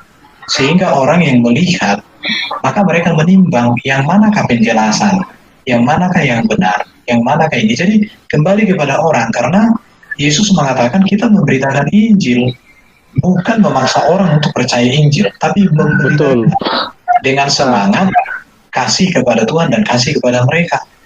Aku seperti itu prinsipnya, Pak. Nah, makanya itu saya itu melihat dari penjelasan lain tadi itu, Bapak tadi itu, Bro tadi itu, sama saya itu melihat karisma Bapak di situ. Lanjutkan aja gitu. Jadi ada ketulusan dan knowledge-nya Bapak itu untuk menjelaskan iman kita kepada mereka, bukan menyerang. Kalau di teman-teman yang kekurangan di yang lain itu kita itu ya ada kekurangannya. Jadi cenderung itu membawa egonya gitu loh, harus memaksakan, tidak bisa dipaksakan gitu, karena itu proses ya. Jadi proses kepercayaan orang itu kan berkembang dari kayak bayi ke sampai dewasa gitu loh. Dulu juga saya begitu, kecil, pemahaman saya itu kecil, egonya saya masih tinggi gitu loh. Tapi saya itu lama-lama kepaham gitu loh. Dalam arti dulu juga saya itu hampir menyalahkan orang apa. Jadi pemahaman saya itu yang benar. Contohnya saya Protestan, Katolik salah, apa yang salah gini. Saya dulu hampir seperti itu. Tapi saya itu belajar dari mereka. Dalam arti, pemahaman mereka begini. Pemahaman cuma saya yang sempit. Akhirnya saya itu tidak terlalu gampang menyalahkan mereka. Tapi saya itu yang merasa bodoh gitu. Tapi yang saya lihat dari Bapak, dari Bro itu sebenarnya itu dari tata bahasanya itu bagus. Pemahamannya bagus, motivasinya juga bagus. Itu yang saya salut dari lain. Terima kasih, lanjutkan Bro. Oke, terima kasih Pak. Dukung 2 Pak, supaya suara-suara Injil yang kita suarakan itu menjamah para telinga-telinga yang mendengar. Saya selalu dukung. Sebentar Pak. Saya selalu dukung Pak. Gini, bahkan orang-orang bahasa Arab saya nggak tahu. Tapi kalau saya tahu itu di YouTube-nya orang Kristen, ada pelayanan di situ, saya tuh langsung klik itu. Karena bagi saya itu melihat begini ya, kita itu channel-channelnya Kristen itu susah berkembang di Indonesia, nggak tahu kenapa. Betul. Tapi kalau orang Islam, wah itu cepat sekali berkembang gitu loh. Walaupun yang dikatakan itu bodoh-bodoh sekali, tidak punya makna, pemahaman yang tolol, tapi mereka itu banyak yang like, banyak yang subscribe. Tapi kalau kita bermutu, berkualitas, jujur, tapi susah sekali like-nya gitu loh. Saya nggak tahu kenapa. Mungkin tidak ada persatuan di antara kita ya, saya nggak tahu. Nah, sekarang Pak Ardi udah banyak sekali memuji Pak Erben ya. Pertanyaannya Pak Ardi udah subscribe belum channelnya Pak Erben? Itu saya tuh mau tanya itu coba apa? Saya nggak tahu apa. Erben channel aja, Pak. Masuk aja di channel Kebetulan saya Di tuh situ gini, di depan saya itu ada 4 device ini. Jadi siapa yang saya suka jadi 4 subscribe. subscribe aja, Pak, Masuk channel. 4 Pak ya. Oke Pak. Iya, gitu. Hari ini langsung ke Pak Erben Channel ya. Pak Erben Channel tuh itu subscribernya udah banyak sekali juga ya. Dia nggak minta di like, tapi saya minta tetap mendukung ya. Pak Erben Channel udah hampir 20.000 subscribernya. Tapi kalau Bapak mau kasih 4 device-nya, silakan Pak. Erben Silakan Channel dukung ini. Pak Erben Channel Pak. Erben channel, Pak, nama channel saya Erben channel. Itu aja, Pak. ada di layar bergerak itu Pak, apa tulisan di yang apa berjalan, Oke. tulisan berjalan di layar ya. Oke, ada yang Itu ya, Pak sudah Erben, nanti yang device yang berikutnya akan menyusul nanti sebetulnya masih di tangan saya. Saya Iya. lanjut Pak, saya akan Boleh juga akan dukung terus. Boleh juga Pak tambah untuk MN Records. Kalau Emen itu dari dulunya sudah 4 device tempatnya Bapak. Jadi nggak usah Oke, nggak Pak, usah Kak. khawatir. Oke Pak, lanjut aja Pak. Terima kasih Bro Erben. Oke, bercanda. Oke, Terima sama-sama, Pak. kasih Pak Ardi untuk apresiasi terhadap apologet kristen ya, seperti Pak Erben ini adalah aset kita juga ya. Oke, kita lanjut kepada Pak Ketua kita, Pak Amin Wijaya. Silakan Pak Amin Wijaya. Pak Ketuaan shalom Pak Erben. Kasih yang lain dulu aja, kasih yang lain dulu. Kasih yang lain. Sintua, Pak Sintua. Oh, kasih yang Dia lain lagi juga. makan dia tuh. Ketuaan. Oke, ada Pak di belakangnya ada Pak Has. Pak Has, silakan Pak. Ini masih banyak nih yang mau bertanya nih. Saya sendiri belum ada kesempatan bertanya. Saya belakangan lah. Silakan dulu teman-teman semua. Pak Has, Saya di silakan Pak. backstage juga nggak apa-apa Pak. Pak Emen, saya di backstage juga nggak apa-apa Pak Emen. Nggak apa-apa Pak. Biar kita lapar lihat pisang Bapak di situ. Haleluya. Oke, silakan Pak Has untuk bertanya sambil menunggu Pak Amin Wijaya siap untuk bertanya ya. Silakan Pak Has. Shalom. Ya, terima kasih Pak Emen. Ya, shalom Pak Has. Salam Pak. Salam ya buat kita semua. Mungkin salam kenal juga nih sama Pak Erben Channel, baru kali ini saya tahu ya Pak ya. Waduh, oke Pak, salam kenal. Iya, Ini silakan. Erben ini saya pernah dengar, bukan. Apakah ini identik dengan PS Ben gitu? Ada kadang-kadang saya lihat itu channel Pastor Ben gitu. Oh, Pastor Ben, beda kayaknya. Beda. Beda. Yang ini Batak, Ben yang itu ada sana di itu layar Manado, mungkin dari timur, mungkin saya nggak tahu. PSBN juga ada di layar bergerak itu juga. Pak Pastor Ben Marpaung ya. Itu ada PSBN, Bapak lihat di layar bergerak kita ada namanya PSBN Channel. Ya, PSBN aliasan Nabi 73. Itu PSBN, Pak. Oh gitu. Pastor Ben Marpaung. Ya, silakan Pak. Ya saya kira tadi identik Pak, nggak apa-apa lah. Iya, saya ngikutinya ini tadi di penghujung ini Pak ya, nggak ikut dari awal nih. Tapi nggak apa-apa lah, dikasih kesempatan, terima kasih sebelumnya. Begini, mengenai ini kan konteksnya konteks apologet jatuhnya ya. Jadi kalau gimana ya saya bilang ya, ini kebetulan kan channelnya ini Pak, linknya ini nggak dipublish ya Pak ya, Pak Emen. Maksudnya link nggak dipublish yang mana Pak?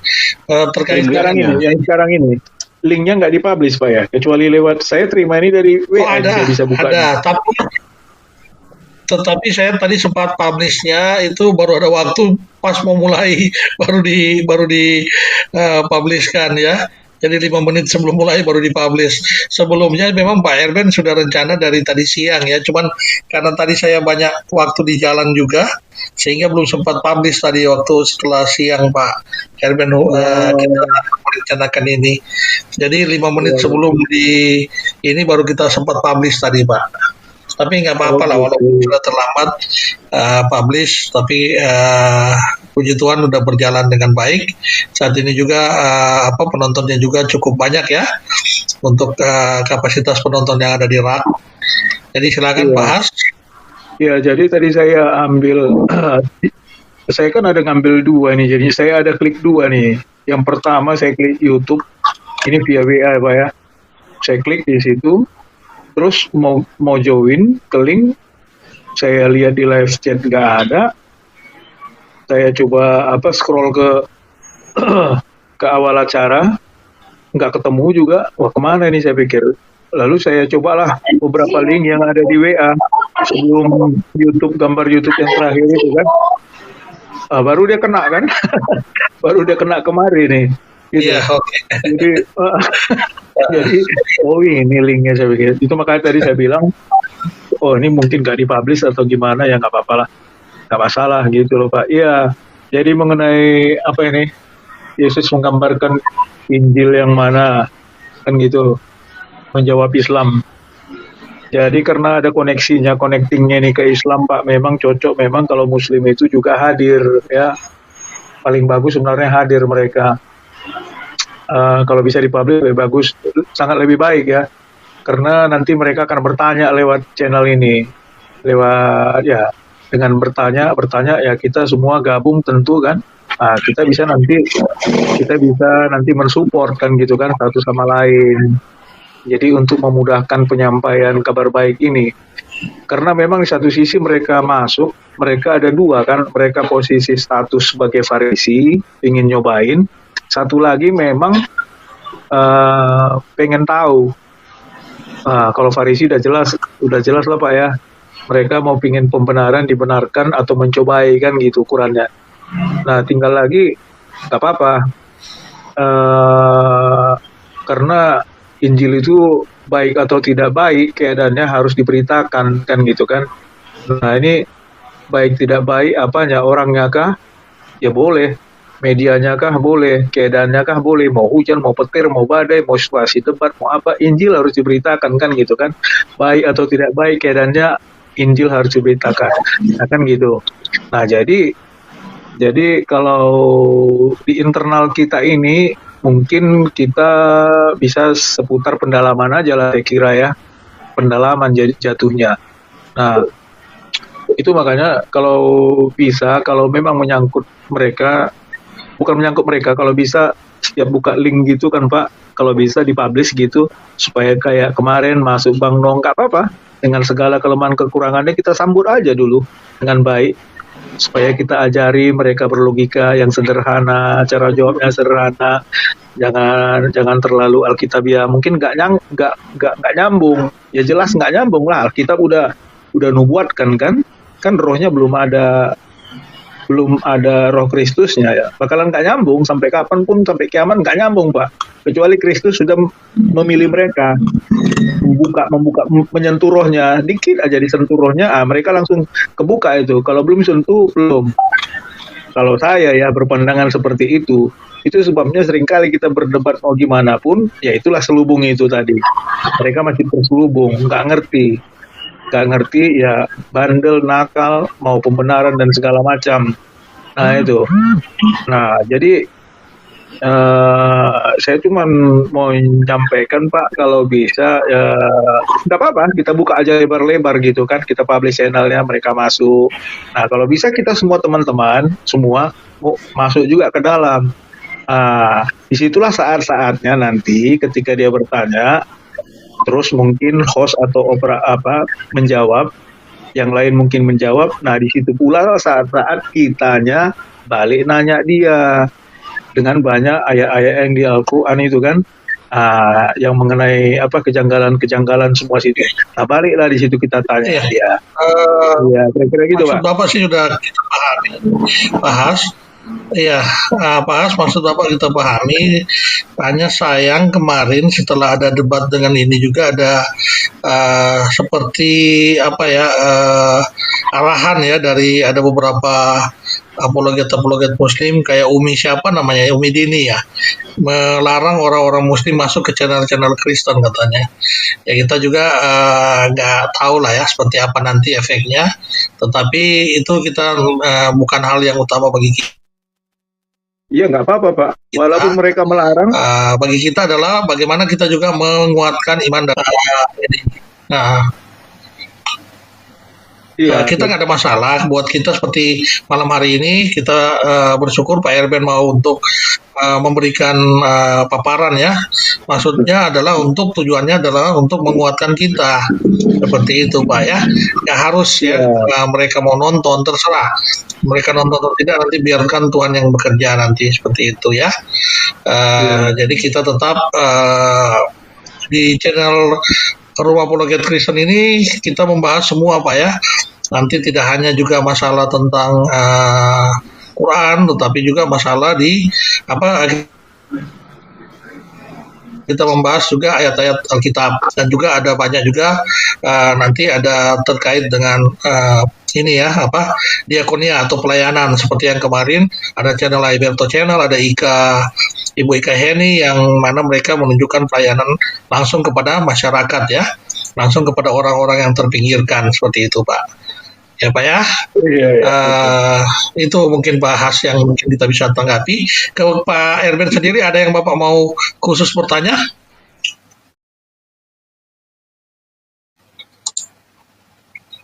Kita kasih kesempatan kalau ada yang Bapak ingin khusus bertanya ke Pak Erben. Oke, kalau tidak ada, Pak Has, saya lanjutkan kepada Pak Roti Hidup ya Pak Has. Oke, terima kasih Pak Has untuk waktunya. Ya, saya lanjutkan kepada Pak Roti Hidup. Silakan Pak Roti Hidup, ada yang Bapak ingin sampaikan atau ingin tanyakan kepada Pak Erben? Topiknya tentang apa ini bro ya? Selamat sore malam semuanya teman-teman. Sorry saya baru masuk lagi. Topiknya tentang Injil, tentang Yesus mengabarkan Injil ya. Baik versi dari teman-teman kita yang Muslim maupun dari versi dari kekristenan. Bagaimana menurut Bapak? Ada yang Bapak mau tanyakan? Silakan. Saya cuma ingin yang saya mau tanyakan itu teman-teman saudara-saudara kita yang dari Muslim kan mereka sering dan selalu komplain kalau Yesus itu membawa Alkitab ya kan, membawa Injil itu katanya ditulis oleh Yesus, sedangkan kita tahu sendiri bahwa Injil itu ditulis oleh para murid-murid Yesus. Nah, kira-kira menurut bro seperti apa?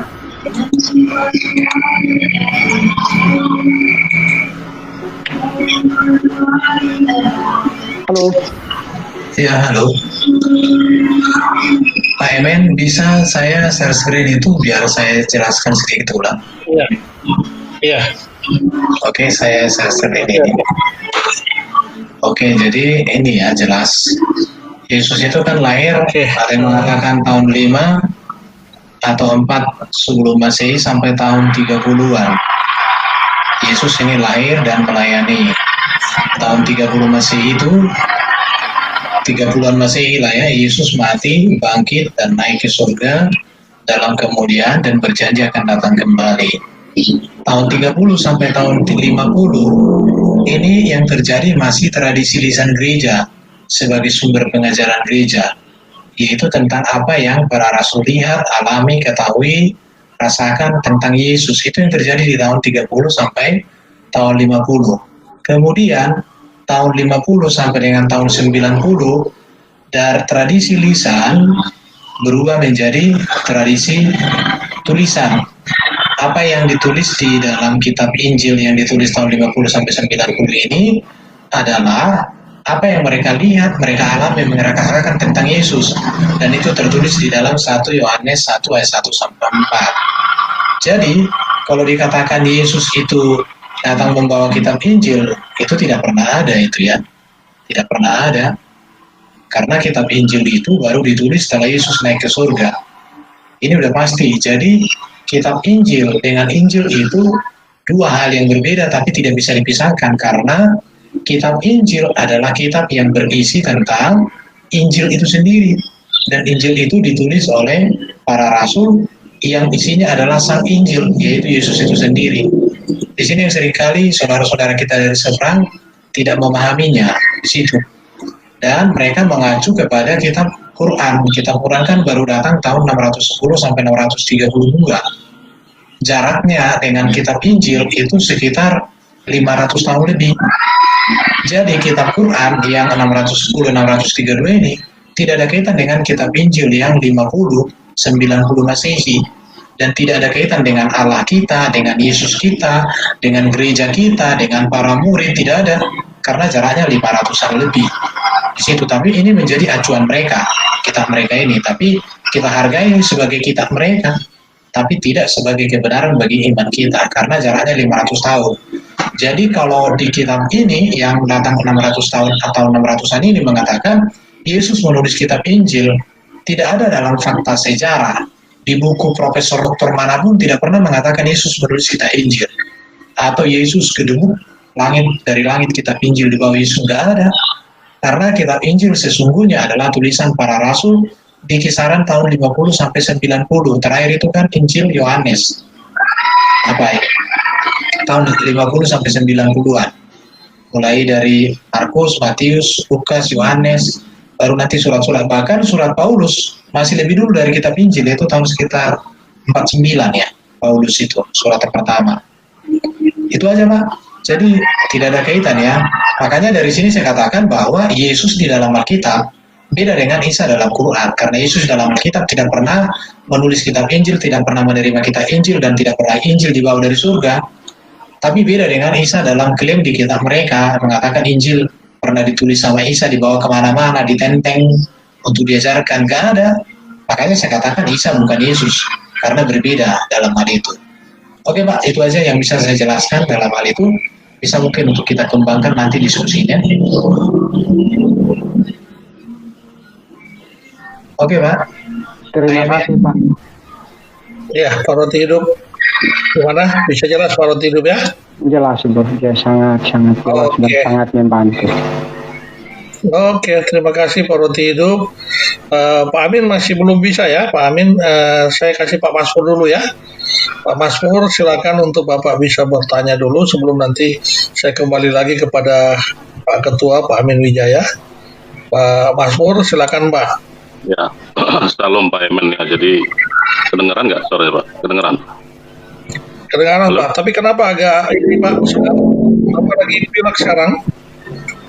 Iya, ini apa? Berkamuflase. Jadi kan kita kan saling mendukung ini kan ya. Tapi sore biasanya saya baru pulang. Jadi kadang-kadang susah nih. Kalau yang rak ini saya untuk masuknya ya. Makanya saya siang untuk bawakannya. Jadi nggak apa-apa lah. Yang penting kita bersinergi semua ya. Jadi salamlah kepada kita semua. Jadi saya juga senang nih ya kepada like kita nih RBN Channel. Udah saya telepon kemarin nih, dari kemarin nih. Gimana nih, kapan kita masuk di rak nih? Ya udah akhirnya dengan Pak Emen udah mulai aktif lagi, dan pembahasannya pun saya sangat senang dengan Pak Erben ya. Jadi sangat metodikal gitu ya. Jadi kalau dengan metodikal gini terarah dan konstruktif ya. Jadi dari paparan-paparan ini kita bisa meluruskan yang hujatan-hujatan dari channel sebelah yang ngasal aja kan, ya kan, seperti itu. Dan juga nanti ke depannya Pak RBN, seperti tadi meeting kita dengan Pak Teolog, dia pun sudah bilang nanti kita lebih tajamkan lagi Injil versi mana yang dianut yang mirip-mirip dengan kitab sebelah gitu loh. Dulu sudah diterangkan di channelnya Pak Romo Daniel Biantoro. Itu sebenarnya sudah ada sumbernya, cuma nanti kita lihatlah literaturnya biar kita paparkan seperti ini Pak Erben Channel ya. Jadi sudah ada nggak kira-kira yang Injil-Injil yang lain itu, yang tanda kutip itu, gimana Pak Erben? Silakan Pak Erben. Sebenarnya ke depan bisa kita bahas ini tentang apa Isa Al-Masih yang ada di dalam kitab mereka dalam kaitan dengan kitab-kitab apokrifa, kitab-kitab yang ditolak oleh kekristenan, karena ada beberapa data-data yang bisa kita paparkan kepada mereka supaya, tapi prinsip kita membuka data, jadi open mind aja semua orang, jadi artinya semua orang membuka, berpikir, menalar sendiri apa sih sebenarnya kebenaran itu. Jadi kita tunjukkan aja data-data, karena ini namanya ilmiah kan, kecuali kalau kita hanya mengutip tapi tidak ada data, tidak ada bukti, ya kita repot. Tapi kalau ada bukti datanya, kita mainkan nanti kan. Ya, jadi nanti Pak Erben kita cari literaturnya, jadi itu nanti bersinergi atau apa namanya berhubungan dengan Injil-Injil yang dipalsukan itu. Jadi kita buka, kan Romo Daniel Biantoro udah jelas gitu. Kenapa Injil-Injil yang dipalsukan itu isinya ada yang mirip-mirip paralel dengan kitab-kitab yang dari sebelah itu gitu loh, ya kan? Jadi memang nanti kita harus hati-hati gimana cara menyampaikannya, tapi itu harus dibuka juga gitu loh ya. Jadi sebenarnya udah tahu sih, cuma kita kurang mendalami aja. Nah, nanti kita dalami dan paparkan minimal di channel-channel RAK dan channel-channel kita yang di grup RAK ini bisa memaparkan itu semua. Oke, itu sedikit dari saya. Silakan ditanggapin. Silakan, Pak. Oke Pak, ide yang bagus, nanti kita realisasikan di hari-hari ke depan supaya semakin terbuka kan kebenaran yang membukakan pikiran, pandangan orang terhadap kebenaran yang sesungguhnya itu. Bagus sekali Pak, bagus, setuju. Ya, itu dari saya Pak Erben, silakan ya, dilanjutkan dengan yang lain, silakan. Ini itu ya? Masih ada yang tidur itu di Gua Hiro ya? Itu. Masih ada yang tidur di Gua Hiro, suruh bangun itu. Silakan. Menarik Pak Masmur ya, karena gini Pak, tadinya saya masih mau bertanya, tapi nggak apa-apa lah karena sudah disinggung Pak Masmur, sehingga saya langsung kaitkan dengan pertanyaan saya yang ingin saya tanyakan ke Pak Erben. Jadi gini Pak Erben, tadi orang-orang Muslim kan selalu mengatakan bahwa Injil telah dipalsukan, ya. Nah,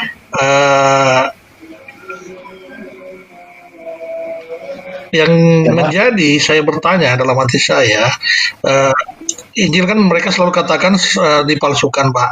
Nah, sekarang yang dipalsukan itu terhadap mana? Terhadap perkataan-perkataan Yesus atau terhadap tulisan-tulisan yang ada di dalam Alkitab karangan dari Matius, Markus, Lukas, Yohanes saat ini. Nah, tadi disinggung juga oleh Pak Masmur bahwa ternyata yang dipalsukan itu adalah apa yang ada di dalam Al-Quran itu justru banyak kemiripan dengan persis dengan Injil-Injil yang palsu atau kita sebut sebagai Injil-Injil sinopsis ya, pernah dibahas oleh Pak Daniel Biantoro juga ya. Nah itu pertanyaan saya Pak, sebenarnya gimana Pak, mungkin analisa Pak Erben terhadap tuduhan kenapa mereka berani menuduh bahwa Injil itu dipalsukan gitu. Padahal justru apa yang ada Injil yang ada di dalam Quran, kabar baik yang ada di dalam Al-Quran tertulis itu justru mirip dengan Injil-Injil palsu yang kita anggap Injil-Injil sinopsis. Oke. Ya begini kalau. Pak Erben sendiri gimana menganalisa? Bisa dipahami nggak? Ya, kalau saya mengatakan begini, yang salah akan memandang yang benar itu sebagai kesalahan di situ. Jadi di sini ada konsep berpikir yang keliru. Karena bagi mereka yang benar itu adalah yang dipandang gereja itu salah. Kan itu kan Injil-Injil apokrifa itu kan dipandang gereja sebagai Injil yang melenceng, Injil yang salah. Tetapi itulah yang dipandang oleh mereka itu sebagai kebenaran, karena sesuai dengan kebenaran mereka. Artinya kebenaran mereka bertentangan dengan kebenaran Alkitab, yang mana Alkitab ini kan tidak pernah mengalami perubahan. Mengapa saya katakan tidak mengalami perubahan? Kalau terjemahan iya berubah-ubah ya, ada perubahan dari bahasa Inggris, Tapi itu kan faktor budaya, faktor linguistik, faktor bahasa itu. Apalagi bahasa Indonesia kan bahasa gadu-gadu. Tapi naskah salinan asli Alkitab kan masih ada sampai hari ini. Orang Kristen tidak pernah mengurangi bahwa kan naskah Alkitab ini kan ada banyak gitu, naskah Sinaiticus, Vatikanus, Alexandria dan lain sebagainya kan banyak. Naskah-naskah ini semua digabungkan menjadi satu, itu yang kita miliki itu. Makanya contoh seperti kemarin Markus 16 itu kan memang di Sinaiticus tidak ada, tapi di naskah lain ada. Baru ada juga berasal dari doksologi gereja, seperti Doa Bapa Kami kan, karena engkau punya kerajaan dan kuasa dan kemuliaan sampai selama-lamanya, itu kan dalam tanda kurung. Itu diambil dari doksologi gereja, dimasukkan ke situ. Dan itu semua ada artinya di situ. Jadi orang Kristen tidak pernah mengurangkan Alkitab, mengurangkan. Malah saya katakan ada yang ditambahkan dalam arti seperti tadi Doa Bapa Kami dari doksologi gereja. Tapi dibuat tanda kurung di situ. Makanya kalau di naskah Yunani kan tidak ada itu. Jadi kalau mereka katakan Alkitab kita sudah dirubah, naskah aslinya nggak pernah berubah, salinan dari naskah asli nggak berubah. Tapi yang berubah itu terjemahan, contoh terjemahan lama dengan terjemahan bahasa Indonesia berubah. Kenapa berubah? Ya namanya juga bahasa. Bahasa ejaan dulu kan doeloe, sekarang dulu. Ya berubahlah dia, tapi terjemahan. Makanya cuma mereka katakan, di mana naskah aslinya? Karena Alkitab LAI kan ada bahasa Indonesia. Tapi karena mereka juga kurang informasi, LAI sudah menerbitkan Alkitab yang ada bahasa Ibrani, bahasa Indonesia, sama bahasa Yunani dengan bahasa Indonesia sudah ada. Cuma kenapa nggak digabungkan jadi satu? Ya kalau digabungkan jadi satu, nanti orang Kristen ke gereja itu bawa apa nanti? Bawa Alkitab setebal bantal, ya berat. Kalau mereka kan biasa ke masjid kan nggak bawa Alkitab. Kalau kita kan bawa kitab.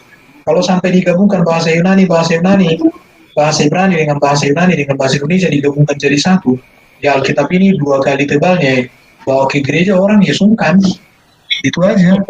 Tapi kalau mau naskah aslinya banyak dia lain, atau ada banyak software apa itu tinggal di download. Sejauh saya mempelajari Alkitab ini nggak ada yang diubah, nggak ada yang ditambahi. Tapi itu tuduhan yang tidak ada dasar. Karena kalau kita tanya yang mana yang diubah, kan kalau dirubah kan berarti ada yang berubah sebagian, bukan semua. Yang mana? Sebutkanlah. Gak bisa. Baru kalau mereka katakan palsukan, mereka harus tahu yang asli itu seperti apa. Kalau katakan hilang, kita tanya aja, apakah Allah bisa gagal untuk menjaga kitab sucinya? Allah yang mana yang gagal? Kalau Allah pernah gagal menjaga kitab sucinya, ya berarti Quran pun bisa gagal dijaga juga. Berarti Allahnya Allah yang gagal. Allah kami nggak pernah gagal, gitu aja. Itu aja Pak. Jadi artinya ya kita tidak punya kitab yang seperti mereka pahami itu, karena mereka memang kan berasal dari kitab yang datang tahun 600-an, namanya 600 itu Pak. Saya tanyalah sama kita semua ya, siapa yang lebih mengenal Presiden Soekarno, Ibu Megawati atau Pak Emen? Kalau saya lebih percaya Pak Emen. Kalau saya lebih percaya sama Pak Emen, berarti saya orang gila Pak. Harus Ibu Megawati yang harus saya percaya, karena Ibu Megawati itu bapaknya kan. Kalau dia ngomong cerita tentang bapaknya, saya harus yakin. Kenapa? Nanti saya undang lagi Pak Erben ke channel ini nanti. Tapi kalau seandainya beratnya Pak Emen yang saya percaya nggak ada hubungan dengan Ibu Megawati, saya menolak kesaksian Ibu Megawati. Saya namanya orang gila. Masa saya percaya Pak Emen nggak ada hubungan dengan Ibu Megawati, dengan Soekarno, daripada Ibu Megawati. Apalagi kalau saya cerita lagi kan, Arab dengan Israel itu kan jaraknya kan 1000 berapa kilo itu. Itu nggak pernah orang ini pergi ke Israel sana, tapi cerita tentang Israel dibanding dengan para rasul yang tinggal hidup di Israel bersama Yesus, cerita tentang Yesus. Siapa yang bisa dipercaya? Nggak bisa lah Pak. Apalagi yang itu makanya, logika berpikir yang dikembangkan. Pak Erben, kita lebih mudah membuktikan bahwa Injil yang ada di Al-Quran itu palsu daripada membuktikan Injil yang ada di dalam Al-Quran itu palsu. Gitu. Kita mengacu pada kehidupan zaman Yesus Kristus gitu. Yang mana yang Injil yang Bapak sebutkan, Injil yang di kabar baik yang ada sebelum adanya Injil yang ada di Alkitab itu. Gitu, Pak. Oke.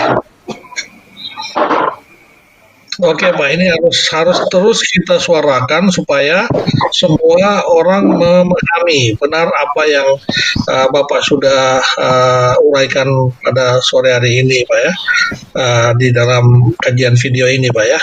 Oke Pak. Ya. Oke, ini Pak Amin, sebelum Pak Amin, Pak Has ingin bertanya lagi kepada Pak ini ya, kepada Pak Erben. Silakan Pak Has, saya kasih kesempatan. Oh iya, Belum nanti terima Pak kasih Amin Pak. juga ada yang mau disampaikan. Oke Pak. Iya, terima kasih Pak Emen.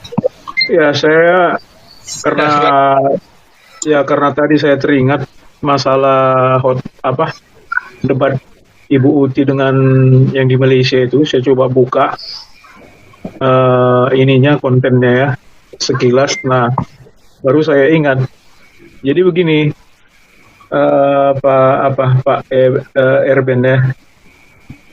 Saya juga mau tanya ini, itu 1 Yohanes 5 ayat 7. 1 Yohanes 5 ayat 7. Saya bacakan aja. Sebab ada 3 yang memberi kesaksian dalam kurung, di dalam surga Bapa, Firman dan Roh Kudus, dan ketiganya adalah 1. Ya, jadi yang menjadi pertanyaan bukan makna daripada ayat ini, bukan.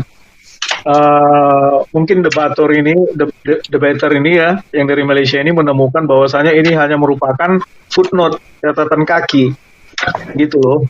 Nah, jadi ini juga ayat ini dipakai oleh debater itu untuk mengatakan bahwasanya banyak ayat-ayat di Alkitab itu, yaitu antara lain ya 1 Yohanes 5 ayat 7 itu dipalsukan lah, diselewengkan lah, kan gitu ya. Nah, saya lupa, saya pernah dengar dulu referensinya ini, tapi saya lupa dari mana. Nggak saya filing ya, sehingga ini nggak. Tadinya saya mau saya distribusi sama Bu Uti. Andai kata ada seperti ini, gini jawabannya. Tapi karena bahan referensi itu sendiri, saya cari-cari tidak ketemu, apa udah saya delete atau bagaimana, nggak tahu saya. Nah, itulah sebabnya saya mau tanya ini sama Pak Erben Channel ini. 1 Yohanes 5 ayat 7 ini Pak, ini kan oleh debater itu menganggapnya sebagai footnote, catatan kaki doang. Jadi artinya kenapa ini dimasukkan ke dalam Injil Yohanes, kan gitu kan? Itu. Sementara tidak ada manuskripnya, begitu. Kira-kira gimana nih Pak Erben jawabannya? Silakan Pak. Memang ada ini kan diambil dari tulisan-tulisan bapak-bapak gereja. Saya lupa, aku cari catatannya. Ada tulisan siapa itu kemarin ada kami bahas ini di dalam 1 Jum di Christian Apologet. Cuman saya lupa nama kitabnya apa, tapi ada. Tetapi itu sebenarnya ini kalau di dalam ini harus ada waktu khusus untuk bahas ini. Bentar ya. Cuman koreksi aja Pak, itu bukan Injil, itu surat Yohanes, itu surat Yohanes 1. Iya. Surat Yohanes pasal 1 ayat 7 sampai 8. Kalimat-kalimat ini tidak ada dalam naskah Yunani kuno, tetapi hanya terdapat dalam naskah Yunani yang berasal dari abad pertengahan dan dimasukkan ke dalam apa yang disebut dengan Textus Receptus, serta muncul dalam beberapa terjemahan Latin. Sebab itu banyak terjemahan tidak mencantumkannya. Bagian pertamanya tidak cocok dengan konteksnya sebab jemaat tidak membutuhkan saksi-saksi di surga. Jadi sebenarnya ini ada di dalam ini dikatakan berasal dari abad pertengahan yang dimasukkan ke dalam apa yang disebut di dalam Textus Receptus. Sumber Alkitab kita Perjanjian Baru atau Alkitab kita yang utuh ini berasal dari Textus Receptus itu. Dan ini dimasukkan dari tulisan yang berasal dari abad-abad pertengahan dan juga ada dalam tulisan bapak-bapak gereja. Jadi ini bukan buatan daripada orang, tapi memang ini dari tulisan-tulisan bapak gereja yang dimasukkan ke dalamnya di situ. Seperti itu yang tertulis di dalam buku ini yang saya lihat. Dan Pak siapa namanya? Pak Erben, proses itu terjadi merupakan dalam proses masa Alkitab itu Alkitab itu disusun kan, dikanonisasi lah. Jadi artinya gini kan.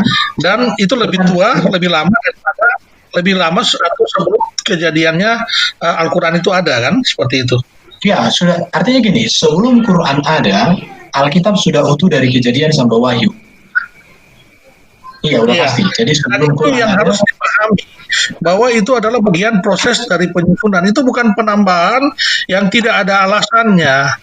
Ya, karena gini, mereka berpikir bahwa Alkitab itu gedebuk dari langit, kemudian ada penambahan seperti itu, makanya mereka bilang itulah Alkitab yang dipalsukan. Padahal itu adalah proses dari penyusunan Alkitab itu sendiri, ya, di mana Al-Quran juga mengalami masa proses itu, yaitu 20 tahun pewahyuan kepada Nabi kan, seperti itu. Jadi sebelum tersusun Al-Quran itu kan mereka ada proses pewahyuan itu. Ya, belum lagi dengan ceritanya kanonisasi mereka oleh Utsman kan, dan terakhir kanonisasi yang versi Mesir tahun belakangan 4. Ya, yang tahun belakangan ini yang masih zaman kita ini, kita saat ini masih mereka ada proses kanonisasi lagi di mereka.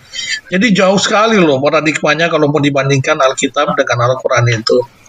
Ya, gitu. Mudah lah untuk kita memahami, mudah. Tapi kalau mereka karena sudah tertutupi, ya, mereka itu sudah tertutupi, sulit mereka untuk memahami ini. Gitu, Pak. Oke, Pak. Lanjut, Pak Erben. Sorry, saya potong, Pak. Sebenarnya Bapak tadi mau jelaskan, cuman saya ingin juga menambahkan aja. Lanjut, Pak Erben.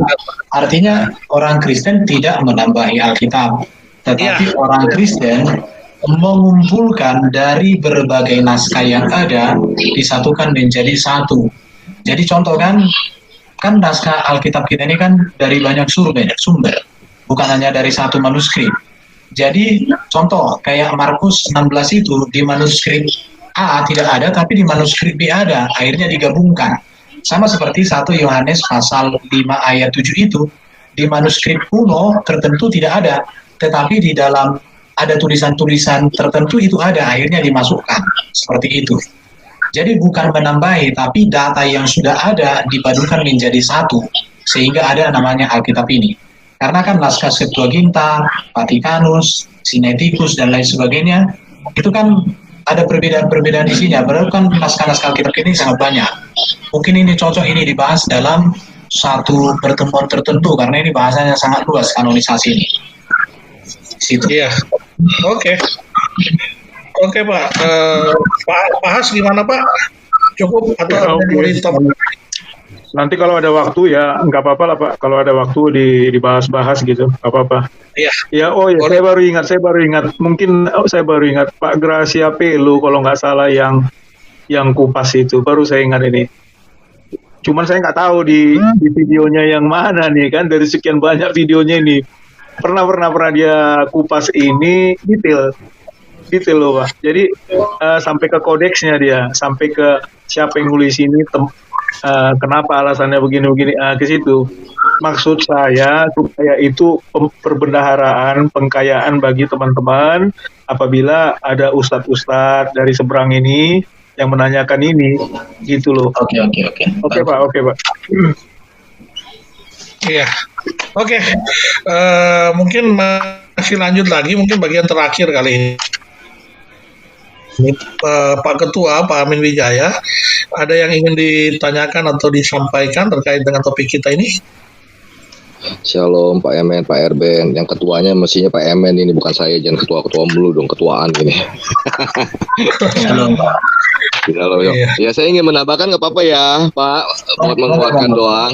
Iya, jadi saya selalu menjawab dengan mereka bahwa kan di dalam kitab Perjanjian Baru, di 4 kitab Injil ada tertulis kata kitab Injil. Yesus membaca kitab Injil, kan nggak pernah ada gitu, hanya Injil tanpa depannya kitab.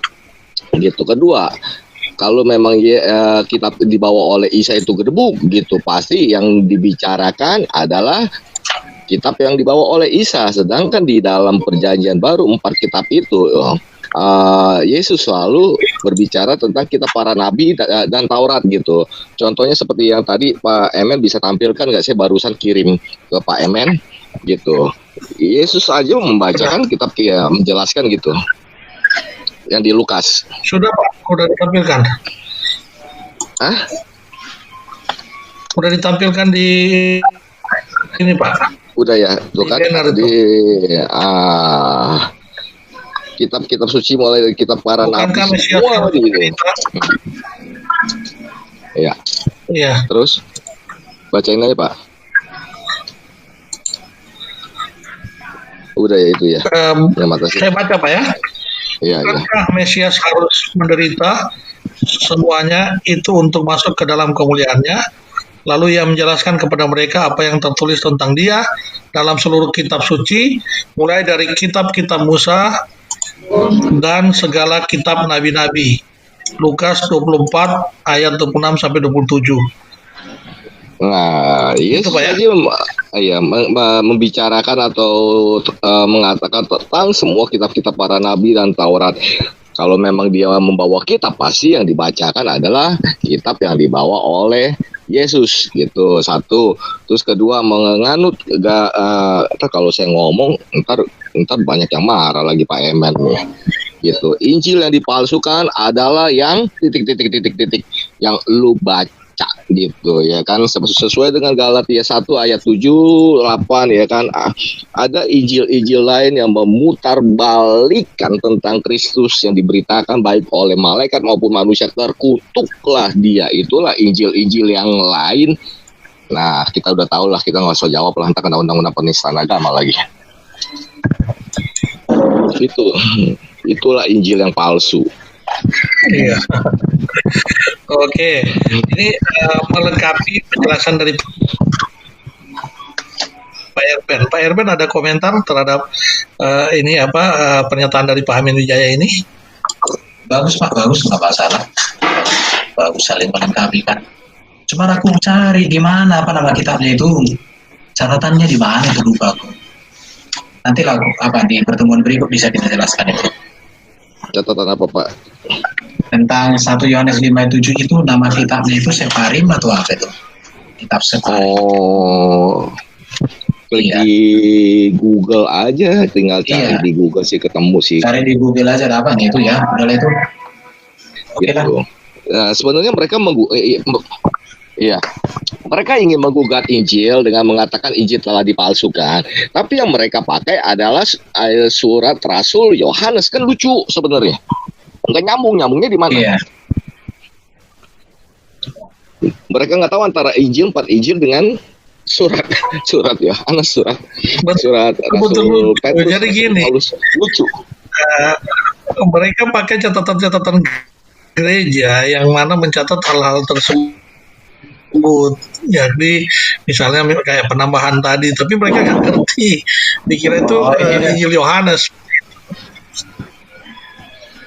Ini sudah ada sebenarnya di sarapan pagi, bisa dibaca di KMN. Johanikom, nah ini Johani. Boleh Bapak. Coba Bapak share, nanti saya share. Pak Erben share, nanti saya sharekan. Bentar ya. Pak Erben share, nanti saya sharekan. Ya, untuk mencari gitu-gituan, klik Google, kata kuncinya sarapan pagi 1 Yohanes nanti keluar. Share lah Pak, udah ada. Tinggal dibaca di sarapan pagi, ada di penjelasannya. Iya, sarapan pagi itu bagus itu. Iya, udah ada. Jadi untuk tadi cari aja di Google ini nih. Johani koma atau Johanium, Yunani Koptein yang berarti dipotong dari. Nah ini. Jadi ada penjelasannya di sini semua lengkap. Jadi bukan sedang menambah atau mengurangi, tapi memang ada sumbernya yang jelas berasal dari tulisan-tulisan bapak-bapak gereja, sehingga ditambahkan ketika di dalam proses penulisan ulang itu. Tapi ada memang yang tidak memakai, tapi tidak masalah karena pada intinya kan sudah diketahui ini. Semua ada Pak. Tinggal dibaca aja. Jadi orang yang bertanya itu kayaknya kurang membaca data perbandingan. Biasanya yang penting disampaikan yang di kepalanya tapi tidak mau diisi lagi. Kalau menurut saya sih mereka hanya katanya dan ya itu Pak katanya tanpa mengecek kembali. Iya itu kan. Mereka itu Pak cari-cari materi dari kritikus Alkitab. Ya, kritikus Alkitab kan sebenarnya itu sudah dijawab semua. Ini sudah ada jawabannya lah. Tapi itu yang diangkat seakan-akan orang Indonesia ini kan belum tahu, jadi dicari-cari semua. Makanya itulah dengan hadirnya apologet Kristen ini, sebelum mungkin mereka mengangkat hal-hal seperti itu, kita sudah coba untuk menjelaskan nanti seperti itu. Dan apa yang sudah mereka angkat ya sudah kita jelaskan, ya.